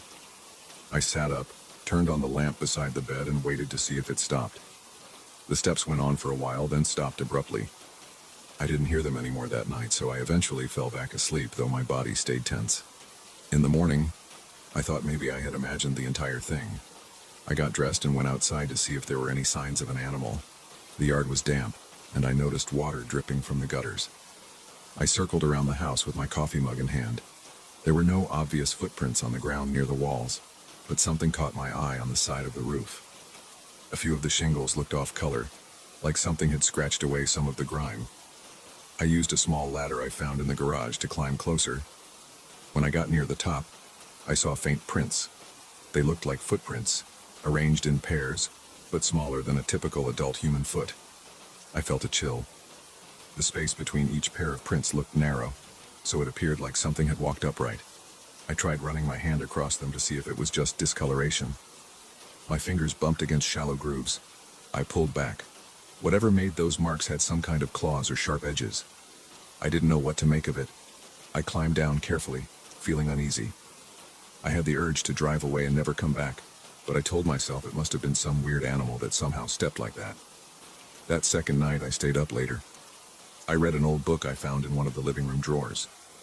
It was a boring travel guide about local hiking trails, so it didn't distract me much. I kept glancing at the ceiling, waiting for sounds. By around 10, I felt drowsy. I was about to turn off the lamp when I heard a faint scraping noise near the front porch. It sounded like nails dragging across wood. My heart kicked into high gear. I put on my boots and grabbed a flashlight. The weather was calm, so I stepped outside. The porch light was weak, so I aimed my flashlight around. The wooden steps creaked under my weight. I didn't see anything unusual, just a few old chairs, some cobwebs. Then I heard the scraping again, above me, somewhere on the roof. I stepped off the porch and looked up. My flashlight beam showed the shingles and the old chimney. I couldn't see any shape or movement, yet I swore I heard something shift, like a weight shifting across the beams. It took everything in me not to run back inside. I forced myself to walk around to the side of the house, scanning for movement. Nothing. It was quiet. Eventually, I went back in, locked the door, and tried to calm down. I couldn't sleep well that night. I woke up at every small sound. By the time the third day arrived, the sky looked gray and heavy with clouds. I felt exhausted and irritated at myself for getting spooked. I decided to check the attic. Maybe there was a raccoon or some animal living up there. I took the narrow staircase near the kitchen. It led up to a low-ceilinged attic with old boxes, a rickety chair, and a bare bulb hanging from the ceiling. Dust particles floated in the stale air. I poked around, shining my flashlight into corners. There was no sign of a nest or droppings. Everything looked dry, undisturbed. I moved along the beams to get closer to the roof. I tapped on a few boards with my foot, checking for holes or cracks. It all seemed intact. I couldn't explain the noises. I stayed there for at least half an hour, trying to find any sign that an animal was nesting. I found none, so I went back down feeling even more unsettled. My stomach felt tight, and my shoulders ached from tension. That evening, the weather shifted. Rain started to fall and the wind picked up.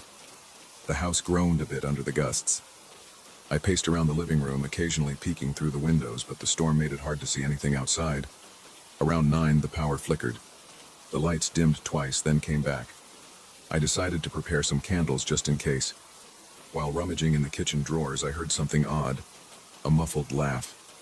It sounded like a soft chuckle, carried by the wind. I stood still. The hair on the back of my neck rose. I turned off the faucet and listened carefully. The rain drummed on the roof in a steady downpour. Through that noise, I thought I heard it again. The laugh was faint, but it sounded close. I grabbed my flashlight and walked to the front door. My hands shook when I reached for the doorknob. I stepped onto the porch. Rain soaked the wooden planks and water dripped from the porch roof. The wind blew raindrops into my face. I clicked on my flashlight and shone it around the yard. I didn't see anyone, but the laughter seemed to come from above, near the roof line. Then came those footsteps again, heavy and deliberate, moving along the top of the house. My chest tightened and I stepped back inside, slamming the door behind me. My mind raced. I had no explanation for what was out there. I tried to calm down by turning on the TV in the living room, but the signal was poor. Static flickered across the screen. The storm must have damaged something. I paced back and forth, checking the windows every 10 minutes, but the downpour made it impossible to see more than a few feet. At one point, I heard the scraping of claws across the rooftop. It sounded like the thing was circling. My heart pounded, and I felt sweat on my forehead despite the cold air. I wondered if it wanted me to come outside. I wondered if it was testing me. Sometime after midnight, the storm quieted. I sat on the couch with a small lamp turned on behind me. The air smelled damp and the rooms felt clammy. I considered packing up and leaving right then, but I was too rattled to drive in the dark on those winding roads. I was also stubborn. I wanted to figure out what was happening. I clenched my jaw and decided to wait until dawn. Around 1 in the morning, I heard a squeak on the porch floorboards. It sounded like a footstep, but heavier than my own weight. My body tensed. I stood up, grabbed my flashlight again, and approached the front door. I kept the lights off inside to avoid alerting whoever, or whatever, stood out there. Carefully, I peeked through a small gap in the curtain. The porch was dark, only lit by the faint glow of the moon through the thinning clouds. I couldn't see anyone. I waited, barely breathing, for another sound. Then, a single, loud thump against the door made me jump. I almost dropped my flashlight. My heart hammered so hard it hurt my chest. I forced myself to turn the knob, flung the door open, and aimed the flashlight outside. There was nothing. The porch was empty. My breath came in short, quick bursts, and I felt my hands shaking. I stepped out onto the porch and swept the flashlight beam across the front yard. The rain-soaked grass glistened under the moonlight. A few puddles reflected the light. There were no footprints on the porch itself. I moved the beam slowly upward toward the roof. Still nothing. As I backed into the house again, I thought I heard a low chuckle behind me, but it could have been the wind. I locked the door and stayed awake until sunrise. Morning brought no comfort. I headed out to check the roof again and found fresh tracks, the same strange biped footprints, but now they looked a little bigger, as if the creature's feet had pressed down harder on the wet surface. There were fine scratches etched between some of the shingles, like it had dragged its claws while walking. My stomach churned, and I felt a wave of nausea. I climbed down the ladder unsteadily and spent an hour debating if I should leave. But something in me wanted proof. I wanted to know what this thing was. On the 5th night, I set up a simple plan. I positioned a large flashlight on the windowsill in the bedroom and aimed it at the roof outside. I turned off all other lights in the house and waited. The evening air felt thick with humidity. Occasionally, the wind rattled the trees, and I could smell the wet earth. I sat in the bedroom with my eyes locked on the beam of light shining onto the roof's edge. My heart wouldn't slow down. Every little noise made me flinch. Around 10, I heard it again. Light tapping across the roof. Then a harsher scrape, like nails on concrete. My throat went dry. I inched closer to the window. My flashlight revealed a portion of the shingles. They were slick with leftover rain. I kept waiting for a shape to cross that beam of light. Suddenly, I heard a short burst of laughter again. This time it sounded clearer, almost like a person's voice. It didn't echo or fade. It cut off abruptly. I jumped to my feet and rushed into the hallway to get a better angle from the living room window. I tripped on a loose floorboard and nearly fell. My heart was racing and I felt shaky all over. I reached the living room, flipped off the light switch, and peeked out the window facing the porch. The roof above that area was darker, outside the range of the bedroom flashlight. I tried to see if something was moving there, but the window was streaked with water from the earlier rain. My breath sounded too loud in the silence. Then I heard another set of footsteps above me, heavier than before. They headed toward the back of the house.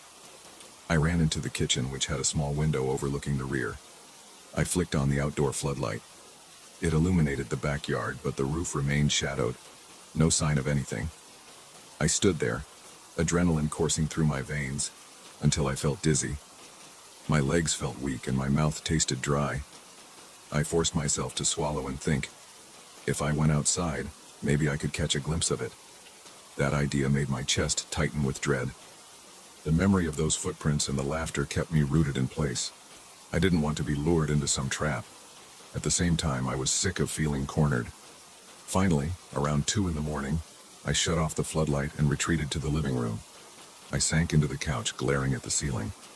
The footsteps continued for a while, pacing across the rooftop. Every few minutes, I heard that scraping sound like claws dragging on old shingles.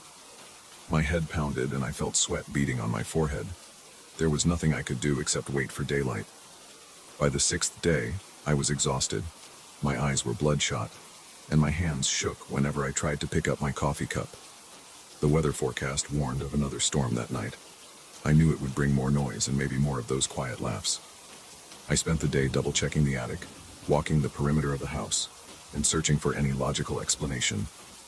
I found none. The only thing I discovered were more faint scratches on the siding near the roofline. It looked as if the creature climbed along the edges, almost as if it wanted me to notice. That night, I sat by the front window, listening to the rain hammer the roof. The wind whipped water against the glass, making it hard to see anything outside. Lightning flashed now and then, revealing the silhouette of the porch railing and a bit of the yard beyond. The thunder shook the windows, rattling the panes. My body tensed at every flash. Then I heard the laughter start up again, mixed with the sound of rain. It rose and fell, then stopped. My throat went tight. I felt my heart race as I stared into the darkness. Between claps of thunder, I heard the footsteps again. They were slow this time, almost careful. Then I caught a glimpse of movement through the window, high up on the roof near the peak. Lightning flared, and I saw a shape for the briefest second. It stood upright, about the size of a person, but hunched. Its arms, or maybe they were wings, were folded at its sides. I felt my stomach twist. The shape vanished before I could register more details.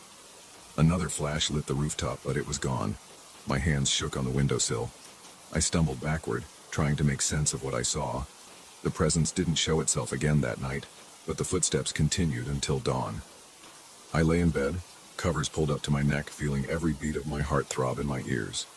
I don't know if it was trying to intimidate me or invite me outside, but I stayed where I was. I drifted in and out of sleep, jolting awake whenever the footsteps paused or the rain changed rhythm. The next morning I decided enough was enough. I packed my bags, tossed them into my car, and locked up the house. I didn't bother cleaning up. I just wanted to leave. Before driving off, I walked to the spot where I'd first seen those footprints on the roof. The shingles were damp and stained. The footprints were still there, claw marks trailing between them. I felt a final wave of dread. Then I got in my car, started the engine, and headed back to the main road.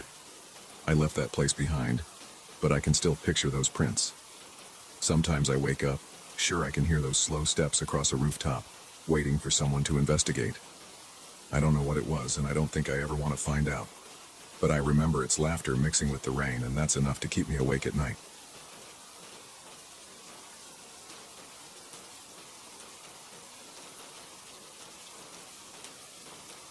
I first heard about the abandoned building from a local historian who insisted there were fascinating records of the neighborhood hidden inside. He said the place had been shut down for decades.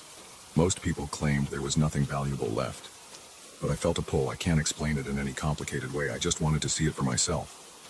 I wanted to check every floor, every dusty corridor, and every forgotten room, hoping I might find something that told a story about this city's past.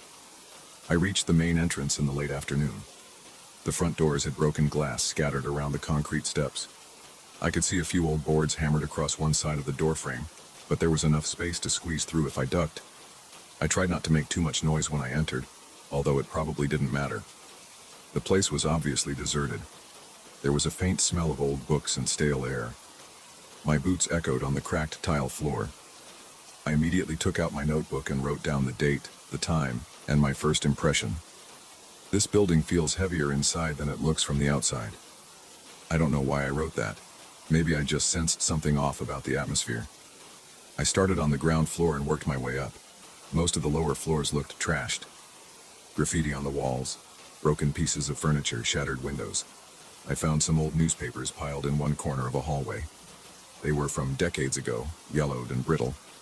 I flipped through a few pages, careful not to rip them, and jotted down any details that caught my eye. Headlines about local businesses, missing pets, announcements for community events.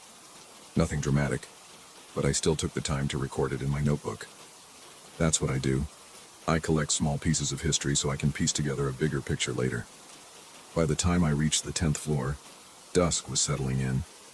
I had a flashlight, but I tried to preserve its batteries by only clicking it on in the darkest areas. Most of the floors had plenty of windows, and the late sun gave me enough light to walk around carefully. But I started noticing something peculiar. As I climbed higher, I felt a slight pressure in the air. It was like my ears popped at some point, but I couldn't pinpoint exactly when. I rubbed the sides of my head to get rid of the sensation, thinking maybe I was just tired. I paused to take a break on the 14th floor near a dusty office room. My throat felt dry, so I drank some water from the bottle in my backpack. I scribbled a note about the temperature. It seemed cooler up here compared to the floors below. There was a chilly draft in the hallway, which was surprising because most of the windows on this level seemed intact. I checked them. They were dirty, but no broken glass. I felt a small shiver crawl up my arms, so I put on my jacket.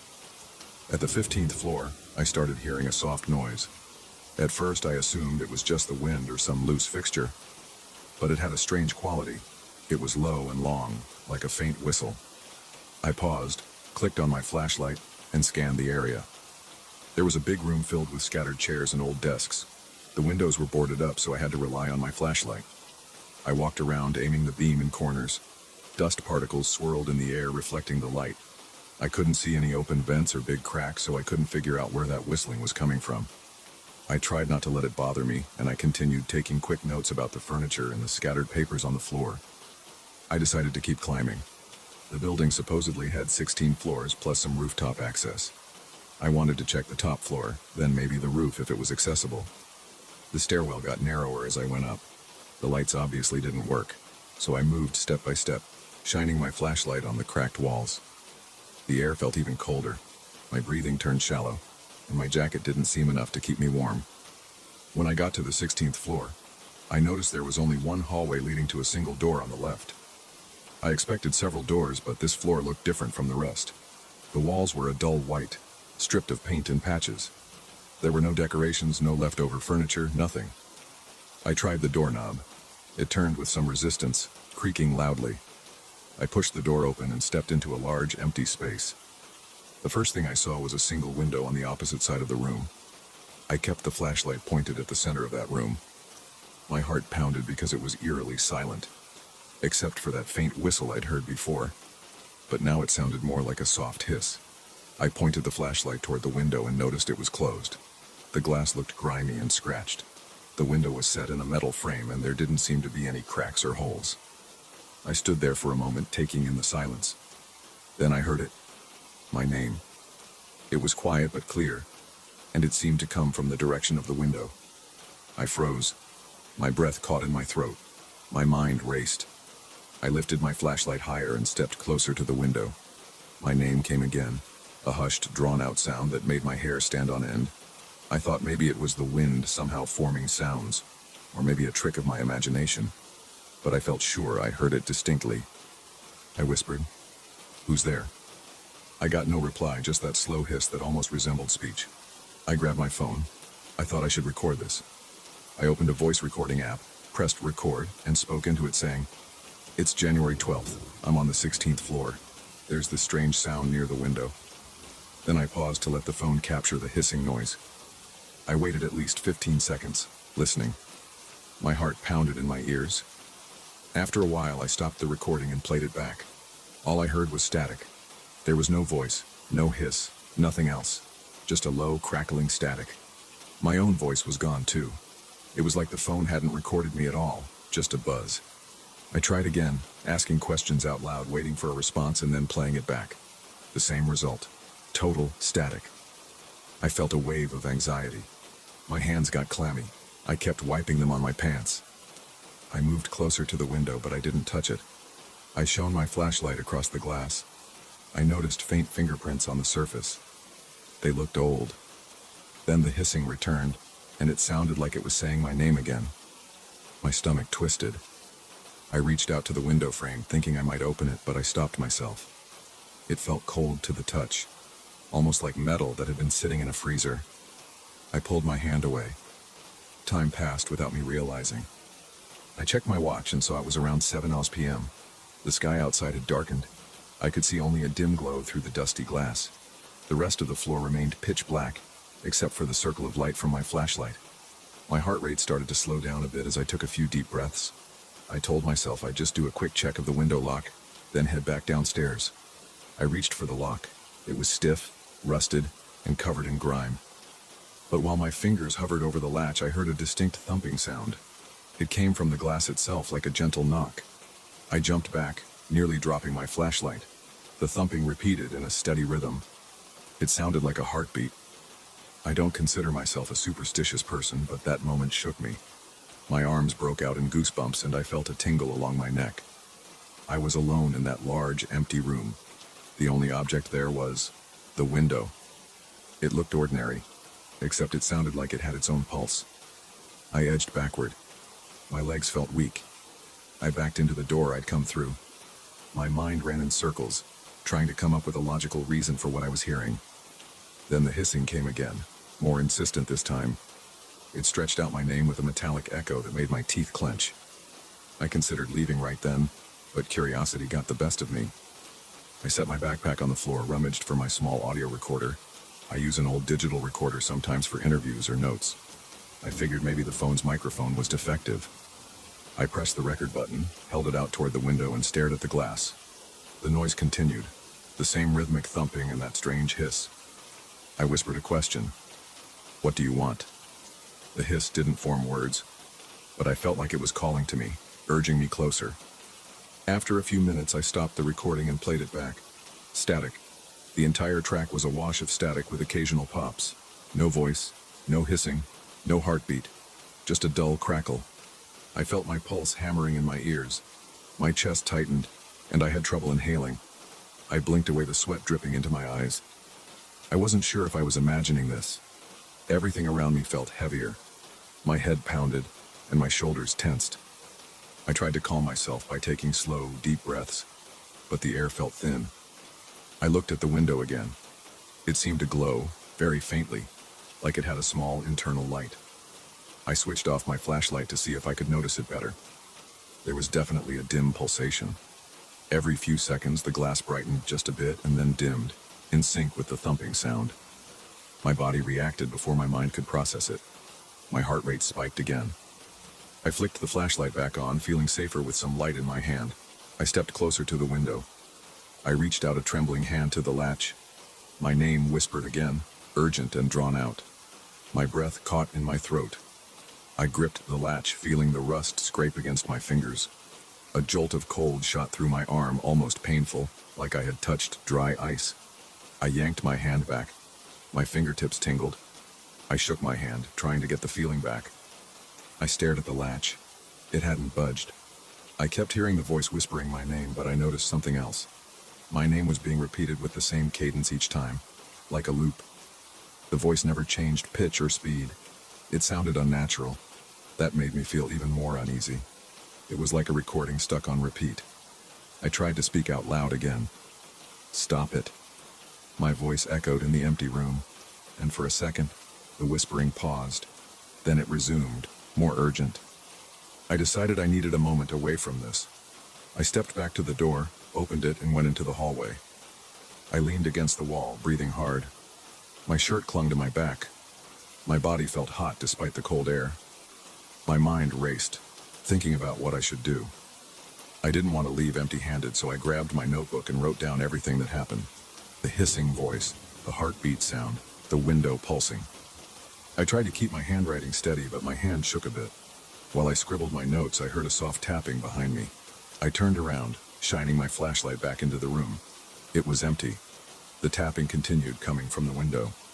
I felt cornered. I thought about just running downstairs, but something kept me there. Maybe it was the possibility of discovering something no one else had. I was scared, but also determined. I told myself I'd give it one more chance.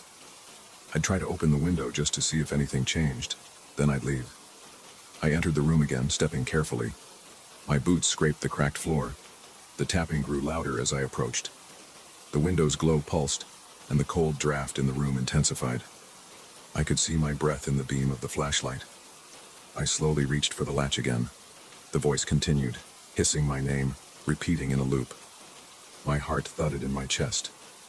My fingers wrapped around the latch and I pulled. The metal resisted. I pulled harder. It gave a bit, squeaking as the rust ground against the frame. The window didn't open yet, but I felt it shift. The voice hissed sharply, almost like it was scolding me. My fingers slipped and I stumbled backward. The notebook fell from my jacket pocket. I reached down to grab it, and the flashlight beam flickered across the dusty floor. That was when I saw something near the base of the window, footprints in the dust. They led right up to the glass and then ended. It looked like someone had stood there facing the window. The footprints were faint, but definitely shaped like shoe prints. I counted maybe 2 sets overlapping each other. I swallowed hard, trying to steady my nerves. I stood up, shining my flashlight around again.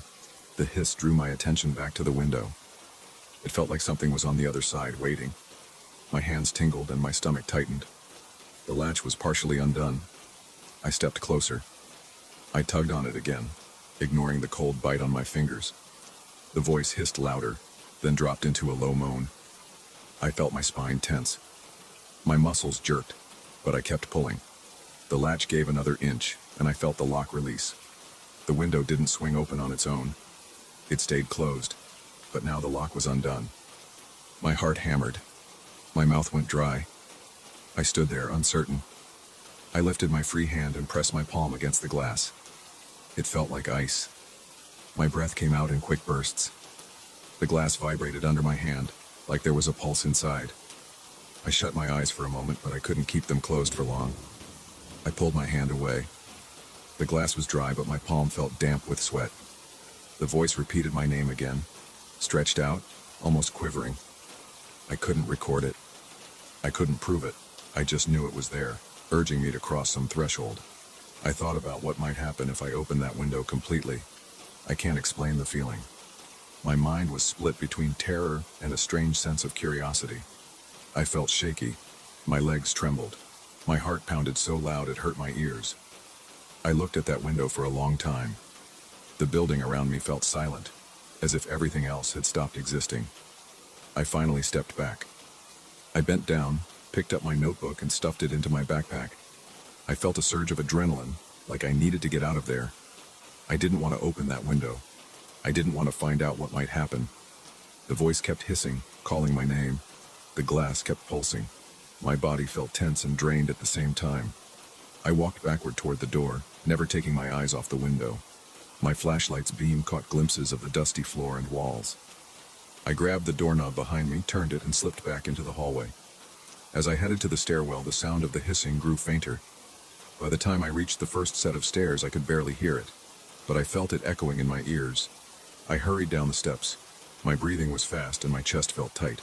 I didn't stop until I got to the ground floor. I stepped outside and inhaled the cold night air. My hands shook as I locked my backpack and checked my phone. No messages, no missed calls, and no evidence of what I heard. I stood there on the sidewalk, looking up at the dark windows of that building. The top floor was barely visible. All I saw was a faint glimmer. My legs felt weak, but I managed to walk away, telling myself I'd come back someday to figure out what that window really was. For now, I couldn't handle it. My chest still felt heavy, and my skin was clammy. I kept hearing the voice in my head, repeating my name in that sibilant tone. I plan to check my notes later, maybe see if there are any records about that building's 16th floor. But right now, all I can do is stand here, replaying that moment in my mind. I don't have any proof. I only have my notebook and the memories. The static recordings offer no explanation. All I know is, something was in that top floor room. Something called for me by name. And I almost answered.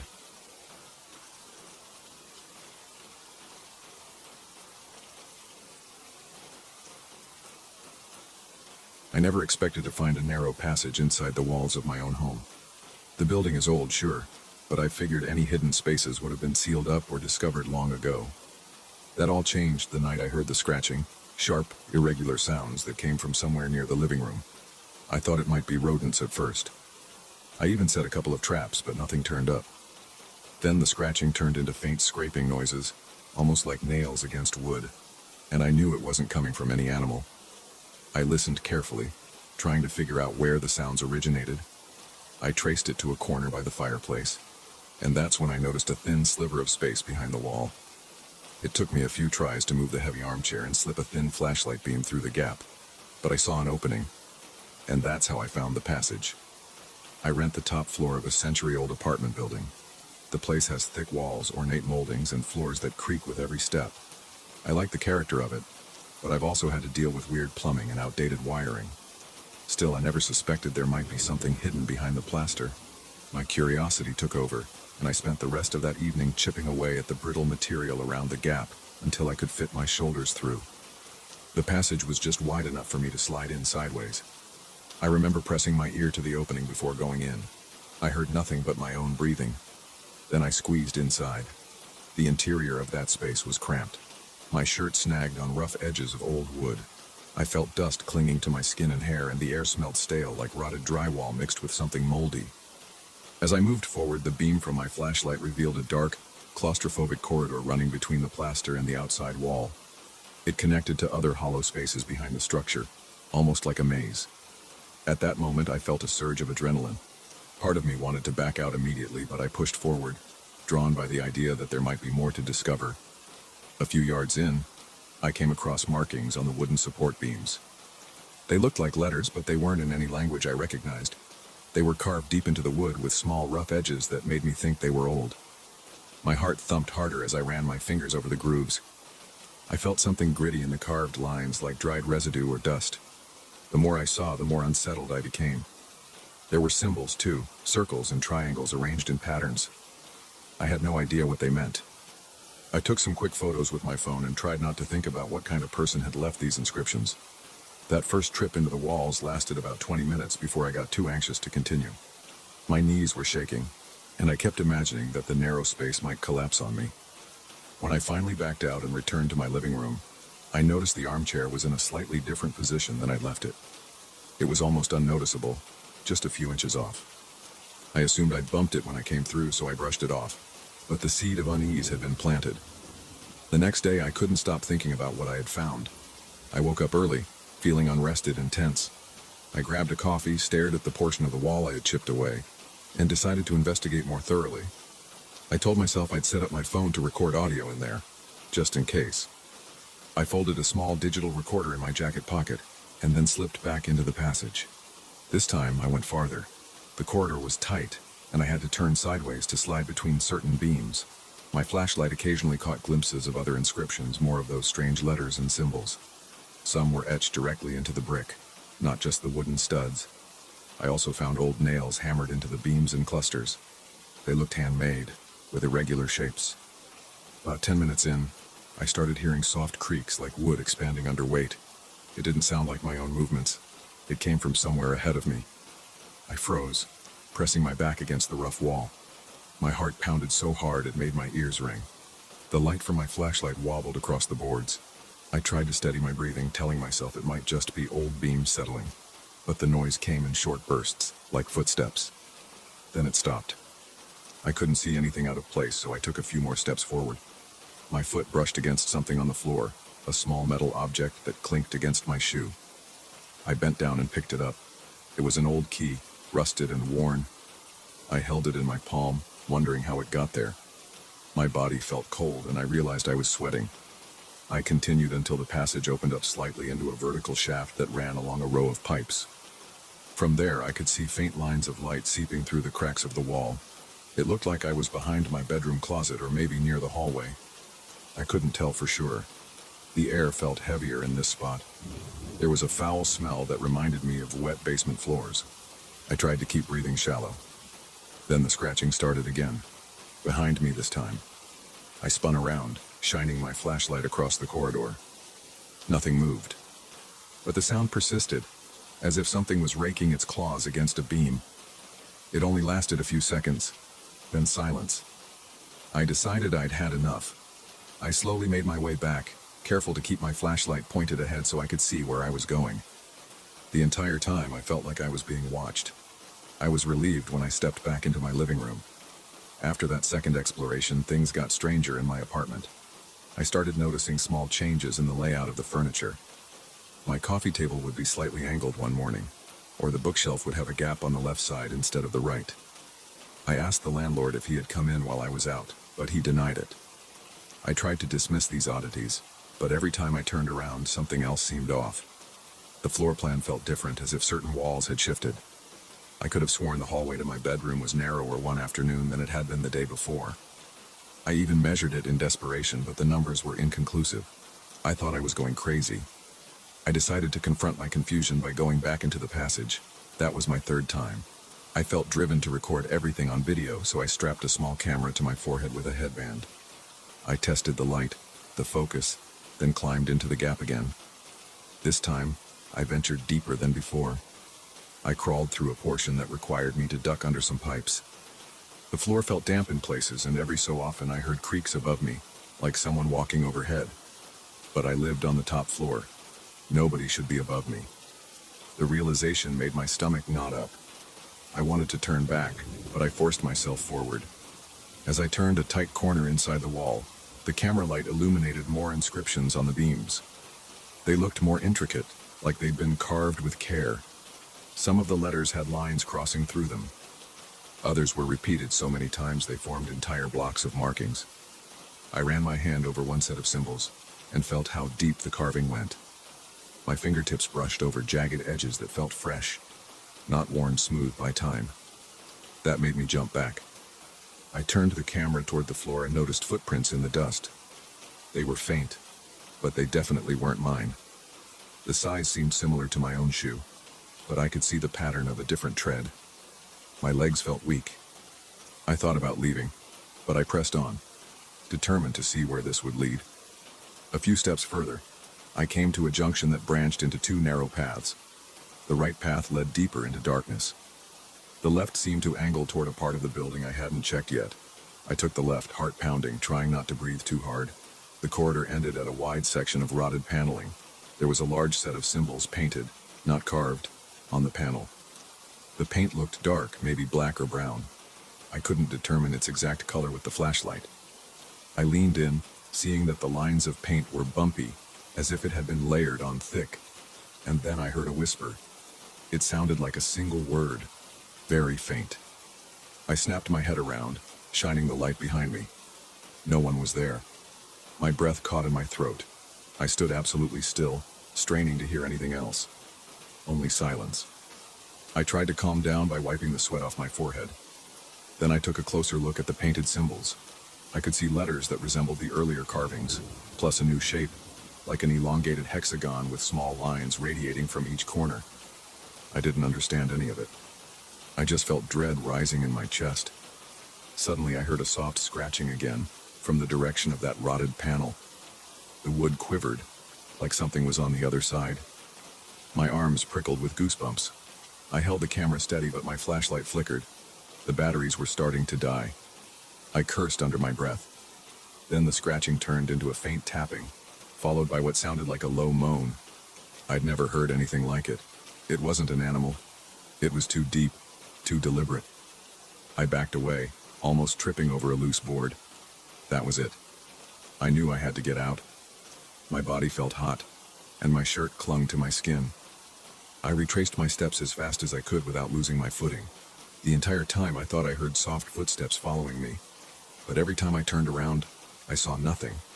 I burst back into my living room in a panic. I didn't bother to seal the opening right away. I sat on the floor breathing hard, trying to make sense of what had just happened. The next day, I reviewed the camera footage. Most of it was too dark and shaky. But there were moments when I could hear faint whispers, or something like distant breathing that didn't match my own. I showed it to a friend, who suggested it might just be echo or interference. I wasn't satisfied with that explanation. My friend also noticed how those footprints in the dust looked fresh. That spooked him, but he shrugged it off, saying maybe maintenance people had used the passage in the past. That didn't explain the shapes and carvings. Over the following week, the occurrences in my apartment escalated. I would leave the living room to grab something in the kitchen and return to find a chair turned around. Drawers I knew I had closed would be open. My bedroom door would close on its own, and the handle would sometimes rattle at night. I stopped sleeping well. I lay in bed, heart pounding, waiting for noises. Most nights I heard faint clicking sounds in the walls, along with soft rustling. I started carrying a flashlight with me everywhere, even into the bathroom. The worst part was the sense that the layout of the rooms was shifting. The angles of the walls seemed different on certain days. I stood in the hallway and felt like the door to my bedroom was a few inches off from where it had been the night before. It was subtle, but alarming. I tried talking to the landlord again. He said the building was old and not always structurally sound. He claimed the floors might have some uneven spots, but I knew that didn't account for everything I was experiencing. He insisted no one had been inside my unit. I didn't bother mentioning the inscriptions. I knew he'd just tell me it was old graffiti or something else that wouldn't help me. So I went back into the passage for one last exploration. This time, I planned to mark certain areas with chalk to see if I could track any changes. I slipped in, carrying an extra flashlight and some colored chalk. I drew small X marks on the wood every few yards. I also put marks on the floor. The corridor was silent, except for the occasional groan of old boards. As I moved deeper, I noticed that some of my old footprints were gone, almost like the dust had been disturbed or swept away. I felt the hairs on my arms stand up. I could see faint scuff marks that didn't match my shoes, heading in a direction I hadn't explored before. My pulse quickened, but I forced myself to follow them. I tried to keep quiet, moving slowly. The corridor led to a chamber-like area behind the stairwell. I'd never known such a space existed. It was about 6 feet wide, with decaying boards overhead. In the center, there was a small makeshift table of sorts, just a plank of wood resting on 2 bricks. On it lay a bundle of dried sticks tied together with what looked like old twine. Underneath the sticks was a piece of parchment or leather, covered in those strange characters. My mouth felt dry as I knelt down to get a closer look. I reached out to touch the writing, but I hesitated. The air smelled of old earth and something pungent, like a chemical or herb. I shone my flashlight on the parchment. The characters were drawn in thick lines of a dark substance, maybe ink. Without warning, I heard a hiss behind me, like a sharp intake of breath. I jumped and spun around, nearly dropping my flashlight. The beam swept across the chamber, but I saw nothing except dust particles floating in the air. My heart hammered. I backed away from the makeshift table, keeping the light pointed ahead. The hiss came again, but I couldn't pinpoint the source. My hands were shaking so badly I could barely keep hold of the flashlight. I turned to leave, but the corridor behind me seemed different. The passage looked narrower. I could still fit, but the boards were at an angle as if they had shifted. I had no choice but to squeeze through. My shoulders scraped the wood. Splinters jabbed into my forearm. I swore under my breath, ignoring the pain. I kept moving, one step at a time, convinced something was right behind me. After a few minutes of inching my way forward, I reached the opening to my living room. I scrambled out, breathing hard and dripping with sweat. The opening was smaller. I don't know how, but the gap was tighter than before, and fresh plaster bits were scattered on the floor. I kicked them away in frustration, then covered the hole with a sheet of plywood I'd found in the basement. I didn't seal it completely, but I blocked it well enough to stop me from going back in. For the next several days, I tried to ignore the sounds. I tried to act like everything was normal. But at night, the building's walls made subtle popping noises, as if the space behind them was shifting again. Sometimes I heard whispers, too soft to make out any words, but definitely there. Now, every time I walk through my apartment, I pay attention to the position of every piece of furniture. If a chair is moved even an inch, I notice. A week ago, I would have thought I was going nuts, but I know better. There's something, or someone, in those walls. I don't know what they want. I don't even know if they're human. I only know that the carvings, the footsteps, the whispers, and the realignment of walls and furniture keep happening. They aren't random. The building feels alive in a way that sets my teeth on edge. I plan to move out soon, but part of me hesitates. What if leaving doesn't solve the problem? What if the building's secrets follow me? I haven't been back into that corridor since. I still have the camera footage and the photos of the symbols, but I don't show them to anyone anymore. There's no point in convincing others. I hear the noises at night, and I see the subtle shifts in my living space. That's enough proof for me. So I sit here hearing the faint scraping in the walls as I write this down. I can't explain what's behind there. I only know I found something I wish I hadn't. And whenever I think about investigating again, I feel a clenching in my chest that stops me from lifting the plywood cover. I keep my tools locked in a closet now, so I won't be tempted to pry further. I check my arm sometimes, the spot where the splinters stuck me. The skin is still tender. It's a reminder of how real this is. Nothing in those narrow spaces feels safe. The building changes when you're not looking, and I can't shake the feeling that whatever lurks inside those walls is waiting for another chance to show itself. I'm not sure how much longer I can endure it, but for now, I remain here. Eyes open, ears alert, heart pounding with every subtle creak.